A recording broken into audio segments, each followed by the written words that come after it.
ಈಗ ನಾವು ಜಿಲ್ಲೆಯಲ್ಲಿ ನೋಡಿದಾಗ ಇದೆಲ್ಲ ಜಲನಯನ ಪ್ರದೇಶ, ಪಾಪ್ಯುಲೇಷನ್ ಮತ್ತು ಇಲ್ಲಿರುವ ಮಳೆಯ ಪ್ರಮಾಣ ಅದ್ರ ಬಗ್ಗೆ ಎಲ್ಲ ಅಭ್ಯಾಸ ಮಾಡಿಕೊಂಡು ನದಿಯಲ್ಲಿ ಯಾವ ರೀತಿ ನೀರಿದೆ, ಆ ನೀರು ಇರಲಿಕ್ಕೆ ಏನು ಮೂಲ ಕಾರಣ ಅನ್ನೋದನ್ನು ನಾವು ಅಭ್ಯಾಸ ಮಾಡಿದ್ದೀವಿ. ಸೊ ಈಗ ನೀವು ಉತ್ತರ ಕನ್ನಡ ಜಿಲ್ಲೆ ನೋಡಿದಾಗ ಜರಿಗಳ ಇರುವ ಒಂದು ಜಿಲ್ಲೆ, ಮತ್ತು ಈ ಜಿಲ್ಲೆಯಲ್ಲಿ 2 ನದಿಗಳಲ್ಲಿ ಹೈಡ್ರೋ ಎಲೆಕ್ಟ್ರಿಕ್ ಪ್ರಾಜೆಕ್ಟ್ ಆಗಿದೆ, ಇನ್ನೆರಡರಲ್ಲಿ ಹೈಡ್ರೋ ಎಲೆಕ್ಟ್ರಿಕ್ ಆಗಿಲ್ಲ. ಹಾಗಾಗಿ ನಮ್ಮಂಥ ರಿಸರ್ಚರ್ಗೆ ಇದೊಂದು ರೀತಿಯ ಅಭ್ಯಾಸ ಮಾಡಲಿಕ್ಕೆ ಬಹಳ ಇದು ಡ್ಯಾಮಿಂದ ಏನು ತೊಂದರೆ ಆಗುತ್ತೆ ಅಂತ ಇದನ್ನ ಅಭ್ಯಾಸ, ಯಾಕಂದರೆ 2 ಅಕ್ಕಪಕ್ಕದ ಜಲನಯನ ಪ್ರದೇಶ ಅಭ್ಯಾಸ ಮಾಡಿದಾಗ ನಮ್ಗೆ ಅದು ತಿಳಿದು ಬರುತ್ತೆ ಡ್ಯಾಮಿಂದ ಏನು ತೊಂದರೆ ಆಗುತ್ತೆ ಅನ್ನೋದು. ನಾವು ಇದನ್ನ ಉತ್ತರ ಕನ್ನಡ ಜಿಲ್ಲೆಯಲ್ಲಿ ಕಳೆದ 30-35 ವರ್ಷದಿಂದ ಬಹಳಷ್ಟು ಅಭ್ಯಾಸ ಮಾಡಿದೆ. ನಮ್ಮ ಟೀಮ್ನವರು ಬಹಳಷ್ಟು ಫ್ಲೋರಾ ಪ್ರಭೇದಗಳ ಬಗ್ಗೆ, ಗಿಡಗಳ ಇದು ಮತ್ತು ಪ್ರಾಣಿಗಳ ಬಗ್ಗೆ ಮತ್ತು ನದಿ ಇದ್ರ ಬಗ್ಗೆ ಎಲ್ಲ ಭಾಳಷ್ಟು ನಾವು ಅಭ್ಯಾಸ ಮಾಡಿದ್ದೇವೆ. ನೀವು ಉತ್ತರ ಕನ್ನಡ ಜಿಲ್ಲೆ ನೋಡಿದಾಗ ಇಲ್ಲಿ ನಿತ್ಯ ಹರಿದ್ವರ್ಣ ಕಾಡಿದೆ, ಇಲ್ಲಿ ಎಲೆ ಉದುರೋ ಕಾಡಿದೆ, ಇಲ್ಲಿ ಕುರುಚಲು ಕಾಡುಗಳು 1985ರ ಮ್ಯಾಪಿನ ಪ್ರಕಾರ. ಈಗ ಏನಾಗಿದೆ ಅನ್ನೋದನ್ನು ನಾವು ನೋಡುವ. ನಾನು ಉಪಗ್ರಹದಿಂದ ಸಿಕ್ಕೋ ಪಿಕ್ಚರ್ ತಗೊಂಡು ನಾವು ಅನಾಲಿಸಿಸ್ ಮಾಡ್ತೇವೆ. ತಾವೆಲ್ಲರೂ ಕ್ಯಾಮ್ರಾ ಉಪಯೋಗಿಸ್ತೀರಾ, ನೀವು ಕ್ಯಾಮ್ರಾ ಯೂಸ್ ಮಾಡಿದಾಗ ನಿಮ್ಮ ಫೋಟೋ ತೊಗೊಂಡಾಗ 2 ಫೋಟೋ 10 ವರ್ಷದ ಹಿಂದಿಂದ ಇವತ್ತಿಂದಿದ್ದರೆ ಎಂಥ ಮಾರ್ಪಾಡಾಗಿದೆ ಅನ್ನೋದನ್ನು ನೀವು ತಿಳ್ಕೊಡ್ತೀರಿ. ಅದೇ ರೀತಿ ನಾವು ಉಪಗ್ರಹದಿಂದ ನಾವು ಫೋಟೋ ತಗೊಂಡಾಗ ಭೂಮಿಯಲ್ಲಿ ಏನೇನು ಚೇಂಜಸ್ ಆಗಿದೆ ಅನ್ನೋದನ್ನು ನಾವು ಅಭ್ಯಾಸ ಮಾಡಿದ್ದೀವಿ. ಸೊ ಅದಕ್ಕೆ ನಾವು ಇಂಗ್ಲೀಷಲ್ಲಿ ಹೇಳ್ತೀವಿ picture is worth million words ಅಂತ ಹೇಳ್ತೀವಿ. ಸೊ ಈಗ 1973ರಿಂದ ಇದು ಈಗಿನವರೆಗೆ ಎಷ್ಟು ಚೇಂಜಸ್ ಆಗಿದೆ ಅನ್ನೋದನ್ನು ಅಭ್ಯಾಸ ಮಾಡ್ತೀವಿ. ಈ ಜಿಲ್ಲೆ ಇಡೀ ಭಾರತ ದೇಶದಲ್ಲಿ ಕಾಡುಗಳಿರುವ ಒಂದು ಜಿಲ್ಲೆ ಅನ್ನೋದು ನಮಗೆಲ್ರಿಗೂ ತಿಳಿದಿರೋದು. 1973ರಲ್ಲಿ 83% ಅರಣ್ಯ ಈ ಜಿಲ್ಲೆಯಲ್ಲಿತ್ತು, ಹಸಿರು ಕವಚ. 79ರಲ್ಲಿ 75% ಇಳೀತು. ನಂತರ 89ರಲ್ಲಿ 71. ಆ ಸಮಯದಲ್ಲಿ ಬೇಡ್ತಿ ಹೈಡ್ರೋ ಎಲೆಕ್ಟ್ರಿಕ್ ಪ್ರಾಜೆಕ್ಟ್ ಅದ್ರ ಬಗ್ಗೆ ಎಲ್ಲ ಭಾಳಷ್ಟು ಮಾತಾಡ್ತಾಯಿದ್ರು. 99ರಲ್ಲಿ 63, 2010ರಲ್ಲಿ 56, ಮತ್ತು 2013 52, 2018 50. ಈಗಿನ ಇದು ನಾವು ನೋಡಿದಾಗ ಅಬೌಟ್ 36% ಇದು ಫಾರೆಸ್ಟ್ ಕವರ್. ಅಂದರೆ 83%ದಿಂದ ನಾವು ಅಭಿವೃದ್ಧಿ ಅಂತ ಹೇಳಿ ಕಾಡನ್ನು ಹಾಳು ಮಾಡ್ಕೊಂಡಿದ್ವಿ. ಸೊ ನಿತ್ಯ ಹರಿದ್ವರ್ಣ ಕಾಡು 73ರಲ್ಲಿ 67% ಇದ್ದಿತ್ತು, ಇವತ್ತು 29%ಗೆ ಬಂದಿದೆ. ಓಕೆ. ಸೊ ಮತ್ತೆ ಕಾಡುಗಳು ಚಿತ್ರ ಆಗಿದೆ. ನಾವು ಫ್ರಾಗ್ಮೆಂಟೇಷನ್ ಅಂತ ಇಂಗ್ಲೀಷ್ನಲ್ಲಿ ಹೇಳ್ತೇವೆ. ಅದು ಯಾವ್ಯಾವ ರೀತಿ ಫ್ರಾಗ್ಮೆಂಟೇಷನ್ ಆಗಿದೆ ಅನ್ನೋದನ್ನು ನಾವು ಅಭ್ಯಾಸ ಮಾಡಿದ್ದೀವಿ. ಇದೆಲ್ಲ ನಾವು ಟರ್ಮಿನಾಲಜೀಸ್ ಯೂಸ್ ಮಾಡ್ತೇವೆ. ಎಲ್ಲಿ ಪೂರ ಕಾಡು ಹಾಳಾಗಿದೆ, ಎಲ್ಲಿ ಇದಾಗಿದೆ. ಇಲ್ಲಿ ಏನಾಗುತ್ತೆ ಅಂದರೆ ಒಬ್ಬ ರೈತನ ಯಾರೋ ಬಂದು ಮೊದಲು ಒಂದು 5 ಎಕರೆ ಇದನ್ನು ಮಾಡ್ತಾ, ಆಮೇಲೆ ಕ್ರಮೇಣ ಯಾರು ಮಾತಾಡಿಸ್ದೇ ಹೋದರೆ ಅದು 100 ಎಕರೆ 150 ಎಕರೆ ಆಗಿದ್ದ ನಿದರ್ಶನಗಳು ಈ ಜಿಲ್ಲೆ ಮತ್ತು ನೈಬರಿಂಗ್ ಶಿವಮೊಗ್ಗ ಜಿಲ್ಲೆಯಲ್ಲಿ ನಮ್ಮ ಅಭ್ಯಾಸದಿಂದ ತಿಳಿದು ಬಂದಿದೆ. ಸೊ ಮತ್ತೆ ಫ್ರಾಗ್ಮೆಂಟೇಷನ್ ಅನ್ನೋದನ್ನು ಈ ಮೆಟ್ರಿಕ್ಸ್ ಯೂಸ್ ಮಾಡಿದ್ದೀವಿ. ಮತ್ತು ಕ್ರಮೇಣ ಹ್ಯಾಕ್ ಚಿತ್ರ ಆಗಿದೆ ಅನ್ನೋದನ್ನು ನೀವು ನೋಡ್ಬೋದು. ಇಲ್ಲಿ ಕಾಡುಗಳು ಚಿತ್ರ ಆಗಿರಲಿಲ್ಲ, ಈಗ ನೀವು ನೋಡಿದಾಗ ಬಹಳಷ್ಟು ಚಿತ್ರವಾಗಿದೆ ಕಾಡು. ಓಕೆ. ಸೊ ಈಗ 1973ರ ಚಿತ್ರಣ, ಕಾಡಿನ ಕವಚ ಮತ್ತು ಕಾಡು ಹೇಗೆ ಫ್ರಾಗ್ಮೆಂಟ್ ಆಗಿದೆ, ಮತ್ತು ಈಗ ಇದು ಕ್ರಮೇಣ 73ರಲ್ಲಿ ಇಲ್ಲಿರೋ ಎಲ್ಲರೂ ಯುವಕರಾಗಿದ್ದರು. ಸಹಜವಾಗಿ ಯುವಕರ ತಲೆ ಮೇಲೆ ಬಹಳಷ್ಟು ಕೂದಲು ಇತ್ತು. ಈಗ ಎಲ್ಲರೂ ಸ್ವಲ್ಪ ವಯಸ್ಸಾಗಿದೆ, ಕೂದಲು ಕಡಿಮೆ ಆಗಿದೆ. ನಾವು ಬರೀ ನಮ್ಮ ತಲೆ ಮಾತ್ರ ಕಡಿಮೆ ಮಾಡ್ಕೊಂಡಿಲ್ಲ, ಕೂದಲನ್ನ ಅರಣ್ಯ ನಾವು ಹಾಕಿದ್ದೀವಿ. ಈಗ ಕಾಡಿದ್ದಿದ್ರೆ ನಮ್ಗೇನು ಅನುಕೂಲ ಅನ್ನೋದನ್ನು ನಾವು ಅರ್ಥಕೊಳ್ಳಿ. ಅದನ್ನು ಅಭ್ಯಾಸ ಮಾಡಲಿಕ್ಕೆ ಇದು ಒಂದು ಶರಾವತಿ ಪ್ರದೇಶಕ್ಕೆ ಹೋದಾಗ 1991ರಲ್ಲಿ ನಾನು ವಿದ್ಯಾರ್ಥಿ ಆದಾಗ ಅಲ್ಲಿ ಬಹಳಷ್ಟು ನೀರು ಕಂಡು ಬರ್ತಾ ಇತ್ತು. ಇವತ್ತು ಅದೇ ದಿವಸ ಮಳೆಗಾಲದಲ್ಲಿ ನಾನು ಹೋದರೆ ನೀರಿಲ್ಲ. ಆ ನೀರು ಇಲ್ಲದೆ ಇರೋ ಕಾರಣ ಏನಿರ್ಬೋದು ಅಂತ ನೋಡಿದಾಗ ಸುತ್ತಮುತ್ತ ಇರುವ ಹಸಿರು ಕವಚ ಕಡಿಮೆ ಆಗಿರೋದು. ಇದನ್ನು ಅರ್ಥ ಮಾಡ್ಕೊಳ್ಳಿಕ್ಕೆ ನಾವು ಶರಾವತಿ ನದಿಗೆ ಹೋಗೋಣ. ನಮಗೆಲ್ರಿಗೂ ತಿಳಿದಂತೆ ಅಂಬುತೀರ್ಥದಲ್ಲಿ ಜನಿಸಿ ಉಗಮ ಆಗಿ 128 ಕಿಲೋಮೀಟರ್ ಇದು ಮಾಡಿ ಹೊನ್ನಾವರದಲ್ಲಿ ಅದು ನಮ್ಮ ಸಮುದ್ರನ ಸೇರುತ್ತೆ. ಈಗ 1965ರಲ್ಲಿ ನಾವು ಡ್ಯಾಮ್ ಕಟ್ಟಿದ್ವಿ. ಈ ಪ್ರದೇಶದಲ್ಲಿ ಡ್ಯಾಮ್ ಕಟ್ಟಿದ್ರ ಮೇಲೆ ಮಳೆ ಇದರಲ್ಲಿ ಏನಾದರೂ ಚೇಂಜಸ್ ಆಗಿದೆ ಅಂತ ನೀವು ಅಭ್ಯಾಸ ಮಾಡಬೇಕಾದ್ರೆ ಮಳೆಯ ಡೇಟಾ, ರೈನ್ಫಾಲ್ ಡೇಟಾ ಆನ್ಲೈನಲ್ಲಿ ನಿಮಗೆ 124 ವರ್ಷದ ಸಿಕ್ಕುತ್ತೆ. ಡೌನ್ಲೋಡ್ ಮಾಡಿ. 1901ರಿಂದ 1964ವರೆಗೆ ಮತ್ತು 1965ರಿಂದ ಇವತ್ತಿಗೆ ಎಷ್ಟು ಮಳೆಯ ಪ್ರಮಾಣ ನೋಡಿ. ಇಡೀ ಪ್ರದೇಶದಲ್ಲಿ ಜಲನಯನ ಪ್ರದೇಶ, ಲಿಂಗನಮಕ್ಕಿ ಜಲನಯನ ಪ್ರದೇಶದಲ್ಲಿ 3000ದಿಂದ 4500 ಮಿಲಿಮೀಟ್ರ್ ಮಳೆ ಅಂಥೇಳಿ ನಮಗೆ ಈ ಡೇಟಾದಿಂದ ತಿಳಿದು ಬರುತ್ತೆ. ಅದೇ ಡ್ಯಾಮ್ ಆದ್ರ ಮೇಲೆ ಕ್ರಮೇಣ ಒಂದು ಭಾಗದಲ್ಲಿ ಎಣ್ಣೆ ಹೊಳೆ ಆ ಪ್ರದೇಶದಲ್ಲಿ 3000ದಿಂದ 4500 ಇದೆ. ಇನ್ನೊಂದು ಭಾಗದಲ್ಲಿ 1700ರಿಂದ 1900 ಮಿಲಿಮೀಟ್ರ್, ಅಂದರೆ 50% ಮಳೆ ನಾವು ಕಳ್ಕೊಂಡಿದ್ದೀವಿ ಒಂದು ಭಾಗದಲ್ಲಿ. ಹಾಗಾಗಿ ಅಲ್ಲಿ ನೀರಿಗೆ ತೊಂದರೆ ಆಗ್ತಾ ಇದೆ. ಮತ್ತು ಇಲ್ಲಿಂದ ಇದನ್ನು ಹಸಿರು ಹೊದಿಕೆ ನೋಡಿದಾಗ ಎಲ್ಲೆಲ್ಲೂ ಹಸಿರು ಹೊದಿಕೆ ಇದೆಯೋ ಅಲ್ಲೆಲ್ಲ ಮಳೆ ಇನ್ನೂ ಪ್ರಮಾಣ ಜಾಸ್ತಿ ಇದೆ. ಎಲ್ಲಿ ಹಸಿರು ಹೊದಿಕೆ ತೆಗೆದು ಬರ್ಡ್ ಮಾಡಿದೀವೋ ಅಲ್ಲಿ ಮಳೆಯ ಪ್ರಮಾಣ ಕಡಿಮೆ ಆಗಿದೆ. ಒಂದು ಭಾಗದಲ್ಲಿ ಸಮೃದ್ಧವಾದ ಕಾಡಿದೆ, ಇನ್ನೊಂದು ಭಾಗದಲ್ಲಿ ಬರ್ಡ್ ಆಗಿದೆ. ಇದು ಒಂದು ರೀತಿಯ ದುರಂತ. ಇದು ಆಗೋದಕ್ಕೆ ಮೂಲ ಕಾರಣ ಏನಂದರೆ, ಈ KPC ಅವರು ಈ ಪ್ರಾಜೆಕ್ಟನ್ನು ಇಂಪ್ಲಿಮೆಂಟ್ ಮಾಡಿದಾಗ ಈ 179 ಹಳ್ಳಿಗಳು ಮುಳುಗಡೆ ಆಯಿತು. ಮುಳುಗಡೆ ಆದಾಗ ಅಲ್ಲಿರೋ ರೈತರನ್ನೆಲ್ಲ ಭದ್ರಾವತಿ ಮತ್ತು ಅಲ್ಲಿರೋ ಡ್ರೈ ಏರಿಯಾ ಕರ್ಕೊಂಡೋಗಿ ಹಾಕಿದ್ರು. ಆ ರೈತರೆಲ್ಲ ಏನು ಮಾಡಿದ್ರು, ಈ ರಿಸರ್ವಾಯರ್ ಕಂಪ್ಲೀಟ್ ಆಗೋ ತನಕ ವೆಯ್ಟ್ ಮಾಡಿ ಈ ಪ್ರದೇಶಕ್ಕೆ ಬಂದು ಕಾಡನ್ನು ನಾಡಾಗಿ ಪರಿವರ್ತನೆ ಮಾಡಿದ್ರು. ಇವತ್ತದು ಸ್ವಲ್ಪ ಬೋಳಾಗಿದೆ. ಸೊ ಮತ್ತೆ ಈ ಮಳೆ ಎಷ್ಟಾದ್ರೂ ಬರಲಿ, ನಿಮ್ಮ ಬಾವಿಲಿ ಎಷ್ಟು ನೀರು ಇರುತ್ತೆ, ನಿಮ್ಮ ಕೆರೆಯಲ್ಲಿ ಎಷ್ಟು ನೀರು ಇರುತ್ತೋ ಅದ್ರ ಮೇಲೆ ನಿಮ್ಮ ಆದಾಯ ಆಗುತ್ತೆ. ಅದನ್ನು ಅಭ್ಯಾಸ ಮಾಡಲಿಕ್ಕೆ ನಾವೇನು ಮಾಡೋದು ಅಂದರೆ 32 ಜಲನಯನ ಪ್ರದೇಶದಲ್ಲಿ ಸೆನ್ಸರ್ಸನ್ನು ಹಾಕಿದ್ವಿ. ಅಂದರೆ ಒಂದು ಜಲನಯನ ಪ್ರದೇಶ ಸ್ಥಳೀಯ ಪ್ರಭೇದ ಕಾಡುಗಳಿರೋದು, ಇನ್ನೊಂದು ನಡುತೋಪು, ಮೂರನೇದು ಬೋಳಾಗಿರೋದು, ಮತ್ತು ಬರೀ ಬಿಲ್ಡಿಂಗ್ ಇರೋ ಜಲನಯನ ಪ್ರದೇಶ. ಆ ರೀತಿ 32 ಜಾಗದಲ್ಲಿ ನಾವು ಸೆನ್ಸರ್ಸ್ ಹಾಕಿ ಮಳೆ ಬಂದಾಗ ಎಷ್ಟು ನೀರು ಇಂಗುತ್ತೆ ಅನ್ನೋದನ್ನು ನೋಡಿ. ಎಲ್ಲಿ ಸ್ಥಳೀಯ ಪ್ರಭೇದ ಕಾಡುಗಳಿದೆಯೋ, ಜೀವ ವೈವಿಧ್ಯತೆ ಜಾಸ್ತಿ ಇದೆಯೋ, ಅಲ್ಲಿಯ ಮಣ್ಣಿನಲ್ಲಿ ಸೂಕ್ಷ್ಮಾಣುಗಳು ಬಹಳಷ್ಟಿದೆ. ಆ ಮಣ್ಣಿನಲ್ಲಿ ಸೂಕ್ಷ್ಮಾಣು ಇದ್ದಾಗ ಆ ಸೂಕ್ಷ್ಮಾಣು ಕ್ರಿಯೆಗಳಿಂದ ಮಣ್ಣು ಪೋರಸ್ ಅಥವಾ ಪರ್ಮಿಯಬಲ್ ಆಗಿ ಇದಾಗುತ್ತೆ. ಹಾಗಾದಾಗ ಮಳೆ ಬಿದ್ದಾಗ ನೀರು ಹರಿದು ಇಲ್ಲಿ ಶೇಖರಣೆ ಆಗುತ್ತೆ, ಅಂತರ್ಜಲದಲ್ಲಿ ಶೇಖರಣೆ ಆಗುತ್ತೆ, ನೆಕ್ಸ್ಟ್ ವಾಟರ್ ಝೋನಲ್ಲಿ ಶೇಖರಣೆ ಆಗುತ್ತೆ. ಅಂದರೆ 4 ತಿಂಗಳಲ್ಲಿ ಮಳೆ ಬರುವ 4 ತಿಂಗಳಲ್ಲಿ 60% 70% ಅಷ್ಟು ಮಳೆಯ ನೀರು ಹಿಂಗುತ್ತೆ. ಆ ಹಿಂಗಿದ ನೀರು ಮಳೆ ನಿಂತರ ಮೇಲೆ ಅದು ಈ ಜಾಗದಿಂದ ನಮ್ಮ ನದಿ, ಕೆರೆ ಅಥವಾ ಬಾವಿಗೆ ಬರೋದು ನಮ್ಮ ಅಭ್ಯಾಸದಿಂದ ತಿಳಿದು ಬಂದಿದೆ. ಮತ್ತೆ ಮಳೆಗಾಲ, ಇದು ಬೇಸಿಗೆಗಾಲದಲ್ಲಿ ಸ್ಯಾಚುರೇಟೆಡ್ ಅಥವಾ ಗ್ರೌಂಡ್ ವಾಟರ್ ಝೋನ್ ಅನ್ನು ಹೇಳ್ತೀವಲ್ಲ, ಅಲ್ಲಿಂದ ಇಲ್ಲಿ ನೀರು ಬರೋದು ನಮಗೆ ನಮ್ಮ ಅಭ್ಯಾಸದಿಂದ ತಿಳಿದು ಬಂದಿದೆ. ಸೊ ನಾವು ಅದ್ರ ಪ್ರಕಾರ ಯಾವ ನದಿಗಳಲ್ಲಿ, ಯಾವ ಚರಿಗಳಲ್ಲಿ, ಯಾವ ಕೆರೆಗಳಲ್ಲಿ 12 ತಿಂಗಳು ನೀರಿದೆಯೋ, 8 ತಿಂಗಳು ನೀರಿದೆಯೋ ಅಥವಾ 4 ತಿಂಗಳಿದೆ ಅನ್ನೋದನ್ನ ಅಭ್ಯಾಸ ಮಾಡಿ ನಾವೊಂದು ಗ್ರೇಡ್ ಕೊಟ್ಟು ABCD ಅಂತ. ನೀವು ಅಂದರೆ 12 ತಿಂಗಳು ನೀರಿರೋ ಜರಿ ಎಲ್ಲಿರುತ್ತೆ ಅಂದರೆ, ಯಾವ ಜಲನಯನ ಪ್ರದೇಶದಲ್ಲಿ ಸ್ಥಳೀಯ ಪ್ರಭೇದ ಕಾಡುಗಳಿದೆಯೋ ಅಲ್ಲಿರುವ ಸುತ್ತಮುತ್ತ ಜರಿಗಳಲ್ಲಿ 12 ತಿಂಗಳು ನೀರು ಕಂಡು ಬಂತು. ಎಲ್ಲಿ ಜಲನಯನ ಪ್ರದೇಶದಲ್ಲಿ ನಾವು ಕಾಡು ತೆಗೆದು ನಡುತೋಪು ಮಾಡಿದೀವೋ ಅಥವಾ ಅಗ್ರಿಕಲ್ಚರ್ ಇದು ಮಾಡಿದೀವೋ ಅಲ್ಲಿ 6ರಿಂದ 8 ತಿಂಗಳಷ್ಟು ನೀರಿದ್ದು ಕಂಡು ಬಂದಿದೆ. ಎಲ್ಲಿ ಕಾಡನ್ನು ತೆಗೆದು 30% ಕಡಿಮೆ ಕಾಡಿದೆಯೋ ಅಲ್ಲಿ ಬರೀ ಮಳೆಗಾಲದಲ್ಲಿ ಮಾತ್ರ ನೀರಿರೋದು ಕಂಡು ಬಂದಿದೆ.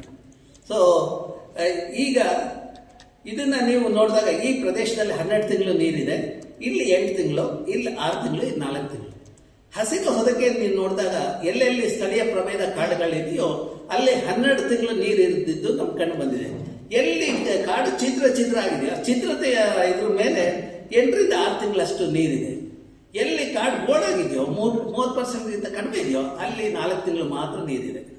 ಮತ್ತೆ ಎಷ್ಟು ಪ್ರಮಾಣದ ಇಂಗುತ್ತೆ ಅನ್ನೋದನ್ನು ಅಭ್ಯಾಸ ಮಾಡಿದಾಗ ಎಲ್ಲೆಲ್ಲಿ ಕಾಡಿದೆಯೋ 60% 70% ಅಷ್ಟು ನೀರು ಹಿಂಗುತ್ತೆ.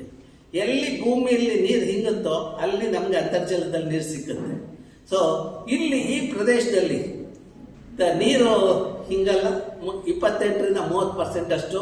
ಮತ್ತೆ ಅಲ್ಲಿರೋ ಡಿಮ್ಯಾಂಡ್ ನೀವು ನೋಡಿದಾಗ ಜನರಿಗೆ ಬೇಕಾಗಿರೋ ನೀರು ಇಲ್ಲಿ ಜನಕ್ಕೆ ವ್ಯವಸಾಯಕ್ಕೆ ಮತ್ತೆ ಈ ಹಾರ್ಟಿಕಲ್ಚರು ಮತ್ತೆ ಮೀನು ಇದಕ್ಕೆಲ್ಲ ಬೇಕಾಗಿರೋ ನೀರು ಜಾಸ್ತಿನೇ ಬೇಕು. ಬಟ್ ಅಲ್ಲಿ ಬೇಕಾಗಿರೋ ನೀರು ಅಲ್ಲಿ ಸಿಗ್ತಾ ಇದೆ. ಹಸಿರು ಇದು ನೋಡಿದಾಗ ಡಿಮ್ಯಾಂಡ್ಗಿಂತ ಜಾಸ್ತಿ ಇದೆ.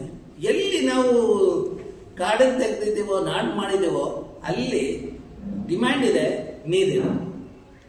ಈಗ ನೀವು ಇದನ್ನು ಕೇಳ್ಬೋದು, ಜನಕ್ಕೆಲ್ಲ ನೀರಿಗಿಂತ ಅವರು ಪರ್ಸ್ನಲ್ಲಿ ದುಡ್ಡಿದ್ರೆ ಬಹಳ ಒಳ್ಳೇದು ಅಂತ. ನೀವು ಅದನ್ನು ನೋಡ್ಬೇಕಾದ್ರೆ ಈ ಪ್ರದೇಶದಲ್ಲಿರೋ ರೈತರು ಪೂರ ವರ್ಷ ನೀರು ಸಿಕ್ಕೋದ್ರಿಂದ 3 ಕ್ರಾಪ್, ಮಲ್ಟಿ ಕ್ರಾಪ್ ಬೆಳೀತಾರೆ ಅಥವಾ ಕ್ಯಾಶ್ ಕ್ರಾಪ್ ಬೆಳೀತಾರೆ, ಅಡಿಕೆ, ಕಬ್ಬು ಆ ಥರ. ಈ ಪ್ರದೇಶದಲ್ಲಿ 4ರಿಂದ 6 ತಿಂಗಳು ನೀರಿರೋದ್ರಿಂದ ಒಂದೇ ಒಂದು ಬೆಳೆ ಬೆಳೀತಾರೆ. ಹೀಗಾಗಿ ಅವರ ಆದಾಯ ನೀವು ನೋಡಿದಾಗ ಈ ಪ್ರದೇಶದಲ್ಲಿ 1 ಎಕರೆಗೆ 1 ವರ್ಷಕ್ಕೆ 1,54,000 ರೂಪಾಯಿ ಅಷ್ಟು ಆದಾಯ ಇದ್ದರೆ ಈ ಪ್ರದೇಶದಲ್ಲಿ 32,000 ರೂಪಾಯಿ ಅಷ್ಟು 1 ಎಕರೆಗೆ 1 ವರ್ಷಕ್ಕೆ ಆದಾಯ. ಅದಷ್ಟೇ ಅಲ್ಲ, ಈ ಪ್ರದೇಶದಲ್ಲಿ ನೀವು ಇಳುವರಿ ನೋಡಿದಾಗ ಅಡಿಕೆ ಅಥವಾ ಯಾವುದೇ ತಗೊಂಡಾಗ ಇಲ್ಲಿ ಆಲ್ಮೋಸ್ಟ್ ಇಳುವರಿ 2 ಪಟ್ಟು ಜಾಸ್ತಿ. ನೀವು ಭತ್ತ ತಗೊಂಡಾಗ 14ರಿಂದ 18 ಕ್ವಿಂಟಲ್ ಅಷ್ಟು 1 ಎಕರೆಗೆ ಇದ್ರೆ ಇಲ್ಲಿ 6ರಿಂದ 8 ಕ್ವಿಂಟಲ್ ಇದೆ. ಅದಕ್ಕೆ ಮೂಲ ಕಾರಣ ಪಾಲಿನೇಟರ್, ಪರಾಗಸ್ಪರ್ಶ ಮಾಡೋ ಕ್ರಿಮಿಗಳು. ಎಲ್ಲಿ ಕಾಡುಗಳಿದೆಯೋ, ಸ್ಥಳೀಯ ಪ್ರಭೇದ ಕಾಡುಗಳಿದೆಯೋ ಅಲ್ಲಿ ಪರಾಗಸ್ಪರ್ಶ ಕ್ರಿಯೆ ಬಹಳ ಚೆನ್ನಾಗಿ ಆಗೋದ್ರಿಂದ ಇಳುವರಿ ಬಹಳ ಚೆನ್ನಾಗಿದೆ. ಎಲ್ಲಿ ಕಾಡು ನಾವು ಹಾಳು ಮಾಡಿದೀವೋ ಅಲ್ಲಿ ಪರಾಗಸ್ಪರ್ಶ ಕ್ರಿಯೆ ಆಗಲಿಕ್ಕೆ ಕ್ರಿಮಿಗಳೇ ಇಲ್ಲ, ಹಾಗಾಗಿ ಅಲ್ಲಿ ಇಳುವರಿಯೂ ಕಡಿಮೆ ಆಗಿದೆ. ಈಗ ನಮ್ಮ ಭಾರತ ಸರ್ಕಾರದವರು ರೈತರನ್ನೆಲ್ಲ ಮುಂದೆ ತರಬೇಕು, ದ್ವಿಗುಣ ಮಾಡಬೇಕು ಅಂತೇಳಿ ನಮ್ಮ ಮೋದಿ ಸಾಹೇಬರು ಅವಾಗ ಹೇಳ್ತಾ ಇರ್ತಾರೆ, ನೀವು ಕೇಳಿಸ್ಕೊಂಡಿರ್ತೀರ. ನನ್ನ ಸಜೆಷನ್ ಇಷ್ಟೇನೆ, ನಮ್ಮ ಸುತ್ತಮುತ್ತ ಇರೋ ಕಾಡನ್ನ ಹಾಳು ಮಾಡದೆ ನಮ್ಗೆ ಹಾಗೇ ಇಟ್ಟಿದ್ರೆ ನಮ್ಗೆ ಬೇಕಾಗಿರೋ ನೀರು ನಮ್ಗೆ ಸಿಕ್ಕುತ್ತೆ, ನಮ್ಮ ಆಹಾರ ನಾವೇ ಬೆಳ್ಕೊಳ್ತೀವಿ. ನೀವು ವರ್ಷಕ್ಕೆ 4,000 ನಮ್ಗೆ ಕೊಡೋ ಅಗತ್ಯನೇ ಇಲ್ಲ, ಯಾಕಂದರೆ ಅದಕ್ಕಿಂತ ಜಾಸ್ತಿನೇ ನಮ್ಗೆ ಆದಾಯ ಬರುತ್ತೆ ಅನ್ನೋದು ನನ್ನ ಸಜೆಷನು. ನಾನು ಅವ್ರಿಗೆ ಲೇಖನ ಬರೆದಾಗಲೂ ನಾನು ಬಹಳಷ್ಟು ಸತಿ ಅದನ್ನು ಉಲ್ಲೇಖ ಮಾಡಿ ಹೇಳಿದ್ದೀನಿ. ಸೊ ಈಗ ಆ ಕಾಡಿನಲ್ಲಿ ಬೇರೆ ಎಲ್ಲ ಏನಿರಬಹುದು ಅಂತ ಬಯೋಡೈವರ್ಸಿಟಿ, ಜೀವ ವೈವಿಧ್ಯ ನೋಡಿದಾಗ ನೋಡಿ, ಈ ಡಾಟ್ಸ್ ಇದೆಯಲ್ಲ, ಇದು ಹುಲಿ ಇರಬಹುದು, ಚಿರತೆ ಇರಬಹುದು, ಅದೆಲ್ಲ ಎಲ್ಲಿ ನೀರಿದೆಯೋ ಅವೆಲ್ಲ ಸಮೃದ್ಧವಾಗಿ ಅಲ್ಲಿ ಓಡಾಡ್ಕೊಂಡಿದ್ದಾವೆ. ಎಲ್ಲಿ ನೀರಿಲ್ವೋ ಅಲ್ಲಿ 2 ಕಾಲಿನ ಪ್ರಾಣಿ ಮಾತ್ರ ನನ್ನ ಕಂಡು ಬಂತು, ನೀರಿಗಾಗಿ ಕುಡಿದಾಡ್ತಾ ಇರೋದು ಕಂಡು ಬಂತು. ಮತ್ತು ಒಂದು ಜರಿಗಳಲ್ಲಿ ನಾವು ಶಿಷ್ಟೂರ, ನಾಗೋಡಿ, ಶರಾವತಿ, ಅಂದರೆ ನಾಗೋಡಿ ಮತ್ತು ಶರಾವತಿ ಜರಿಯಲ್ಲಿ ನಮಗೆ ಒಂದು ರೀತಿಯ ವಿಶಿಷ್ಟವಾದ ಒಂದು ಪ್ರಭೇದದ ಮೀನು ನಮ್ಗೆ ಕಂಡು ಬಂತು. ನಮ್ಗೆ ಅದನ್ನು ಅಭ್ಯಾಸ ಮಾಡಿದಾಗ ಅದರಲ್ಲಿ ಇರುವ ಒಂದು ವೈದ್ಯಕ ಗುಣ ತಿಳಿದು ಬಂತು. ಬ್ರಾಂಕೈಟಿಸು, ಆಸ್ಮಾಕ್ಕೆಲ್ಲ ಯೂಸ್ ಮಾಡ್ತಾರೆ ಅದನ್ನು. ಹಾಗಾಗಿ ನಾವು ಅದನ್ನು ಬೆಂಗಳೂರಿಗೆ ತೊಗೊಂಡೋಗಿ ನಮ್ಮ ಲ್ಯಾಬ್ನಲ್ಲಿ ಕಲ್ಚರ್ ಮಾಡಿದ್ವಿ. ಉಪವಿಜ್ಞಾನಿ ದುಡ್ಡು ಮಾಡಬೇಕನ್ನೋ ಒಂದು ಹಂಬಲ ಎಲ್ಲರಿಗೂ ಇರುತ್ತೆ ಆ ವಯಸ್ಸಿನಲ್ಲಿ. ಅದನ್ನು ತೊಗೊಂಡೋಗಿ ನಾವು ಬೆಂಗಳೂರಿನಲ್ಲಿ ಇದು ಮಾಡಿದಾಗ ಅದು ವೈದ್ಯಕ ಗುಣ ಇದೆಯಾ ಅಂತ ನಾವು ಅಭ್ಯಾಸ ಮಾಡಿದಾಗ ಬೆಂಗಳೂರಿನಲ್ಲಿ ನಾವು ಕಲ್ಚರ್ ಮಾಡಿದ್ದ ಮೀನಿನಲ್ಲಿ ಯಾವುದೇ ರೀತಿಯ ವೈದಿಕ ಗುಣ ಇರಲಿಲ್ಲ. ಹಾಗಾದರೆ ವೈದಿಕ ಗುಣ ಆ ಮೀನಿಗೆ ಇರಬೇಕಾದ್ರೆ ಅದರ ವಾಸಸ್ಥಾನದಲ್ಲಿ ಅದನ್ನು ಬೆಳೆಸಬೇಕು. ಅದಾಗಬೇಕಾದ್ರೆ 12 ತಿಂಗಳು ನೀರು ಚಳಿಗಳಲ್ಲಿ ಇರಬೇಕು. 12 ತಿಂಗಳು ನೀರು ಚಳಿಯಲ್ಲಿ ಇರಬೇಕಾದ್ರೆ ಸುತ್ತಮುತ್ತ ಜಲನಯನ ಪ್ರದೇಶದಲ್ಲಿ ಸ್ಥಳೀಯ ಪ್ರಭೇದ ಕಾಡುಗಳಿರಬೇಕು ಅಂತೇಳಿ ನಮ್ಮ ಅಭ್ಯಾಸದಿಂದ ತಿಳಿದು ಬರುತ್ತೆ. ನಂತರ ಕಪ್ಪೆಗಳ ಕತೆ ನೋಡೋಣ. ತಮಗೆಲ್ರಿಗೂ ಗೊತ್ತಿದೆ, ಕ್ಲೈಮೇಟ್ ಚೇಂಜ್ ಆಗ್ತಾ ಇದೆ, ಹವಾಮಾನ ವೈಪರೀತ್ಯ ಇದಾಗ್ತಾ ಇದೆ. ಒಬ್ಬ ವ್ಯಕ್ತಿಗೆ ಅದು ಆಗ್ತಾ ಇಲ್ಲ ಅನ್ನೋ ಒಂದು ಮೂಢನಂಬಿಕೆ ಇದೆ. ಅವನು ಅನ್ಫಾರ್ಚುನೇಟ್ಲಿ ನಮ್ಮ US ಪ್ರೆಸಿಡೆಂಟ್ ಆಗಿ ಕೂತ್ಕೊಂಡ್ಬಿಟ್ಟಿದೆ. ಆ ಒಬ್ಬ ದಟ್ಟ ಶಿಖಾಮಣಿಗೆ ಮಾತ್ರ ಅರ್ಥ ಆಗಿಲ್ಲ, ಬಟ್ ಇಲ್ಲಿರೋ ರೈತರು ಎಲ್ರಿಗೂ ಗೊತ್ತಾಗ್ತಾ ಇದೆ ಹವಾಮಾನ ಚೇಂಜ್ ಆದಾಗ ಏನೆಲ್ಲ ದುರಂತ ಆಗುತ್ತೆ. ಈಗ ಹವಾಮಾನ ಚೇಂಜ್ ಆದಾಗ ಏನು ತೊಂದರೆ ಆಗ್ಬೋದು ಅಂದರೆ, ಭೂಮಿ ಮೇಲೆ ನೀರಿರಲ್ಲ. ನೀರು ಇದ್ದಾಗ ನಾವು ಯಾರು ಭೂಮಿ ಮೇಲೆ ಇರಲ್ಲ. ನಮ್ಮ ಇವಾಗ ರಾಜಕಾರಣಿಗಳು ಏನು ಮಾಡ್ತಾ ಇದ್ದಾರೆ, ಇಲ್ಲಿ ನೀರು ತಗೊಂಡೋಗಿ ಅಲ್ಲಿಗೆ ಹಾಕ್ತೀವಿ, ಇಲ್ಲಿರೋ ಕಾಡು ಹಾಳು ಮಾಡಿ ಇನ್ನೊಂದು ಕಡೆ ಇದು ಮಾಡ್ತೀವಿ ಅಂತಾರಲ್ಲ. ಅಲ್ಲಿ ಈಗಲೇ ಬರ್ಡ್ ಇದೆಯಲ್ಲ, ಇಡೀ ಎಲ್ಲನೂ ನಾವು ಬರ್ಡ್ ಮಾಡ್ಬಿಡೋಣ, ಒಟ್ಟಿಗೆ ನಾವೆಲ್ಲ ಸತ್ತೋಗೋಣ ಅಂತ ಅವರ ಒಂದು ಇದು.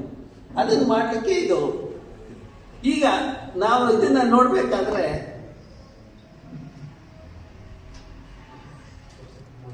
ನಾನು ಹೇಳಿದೆ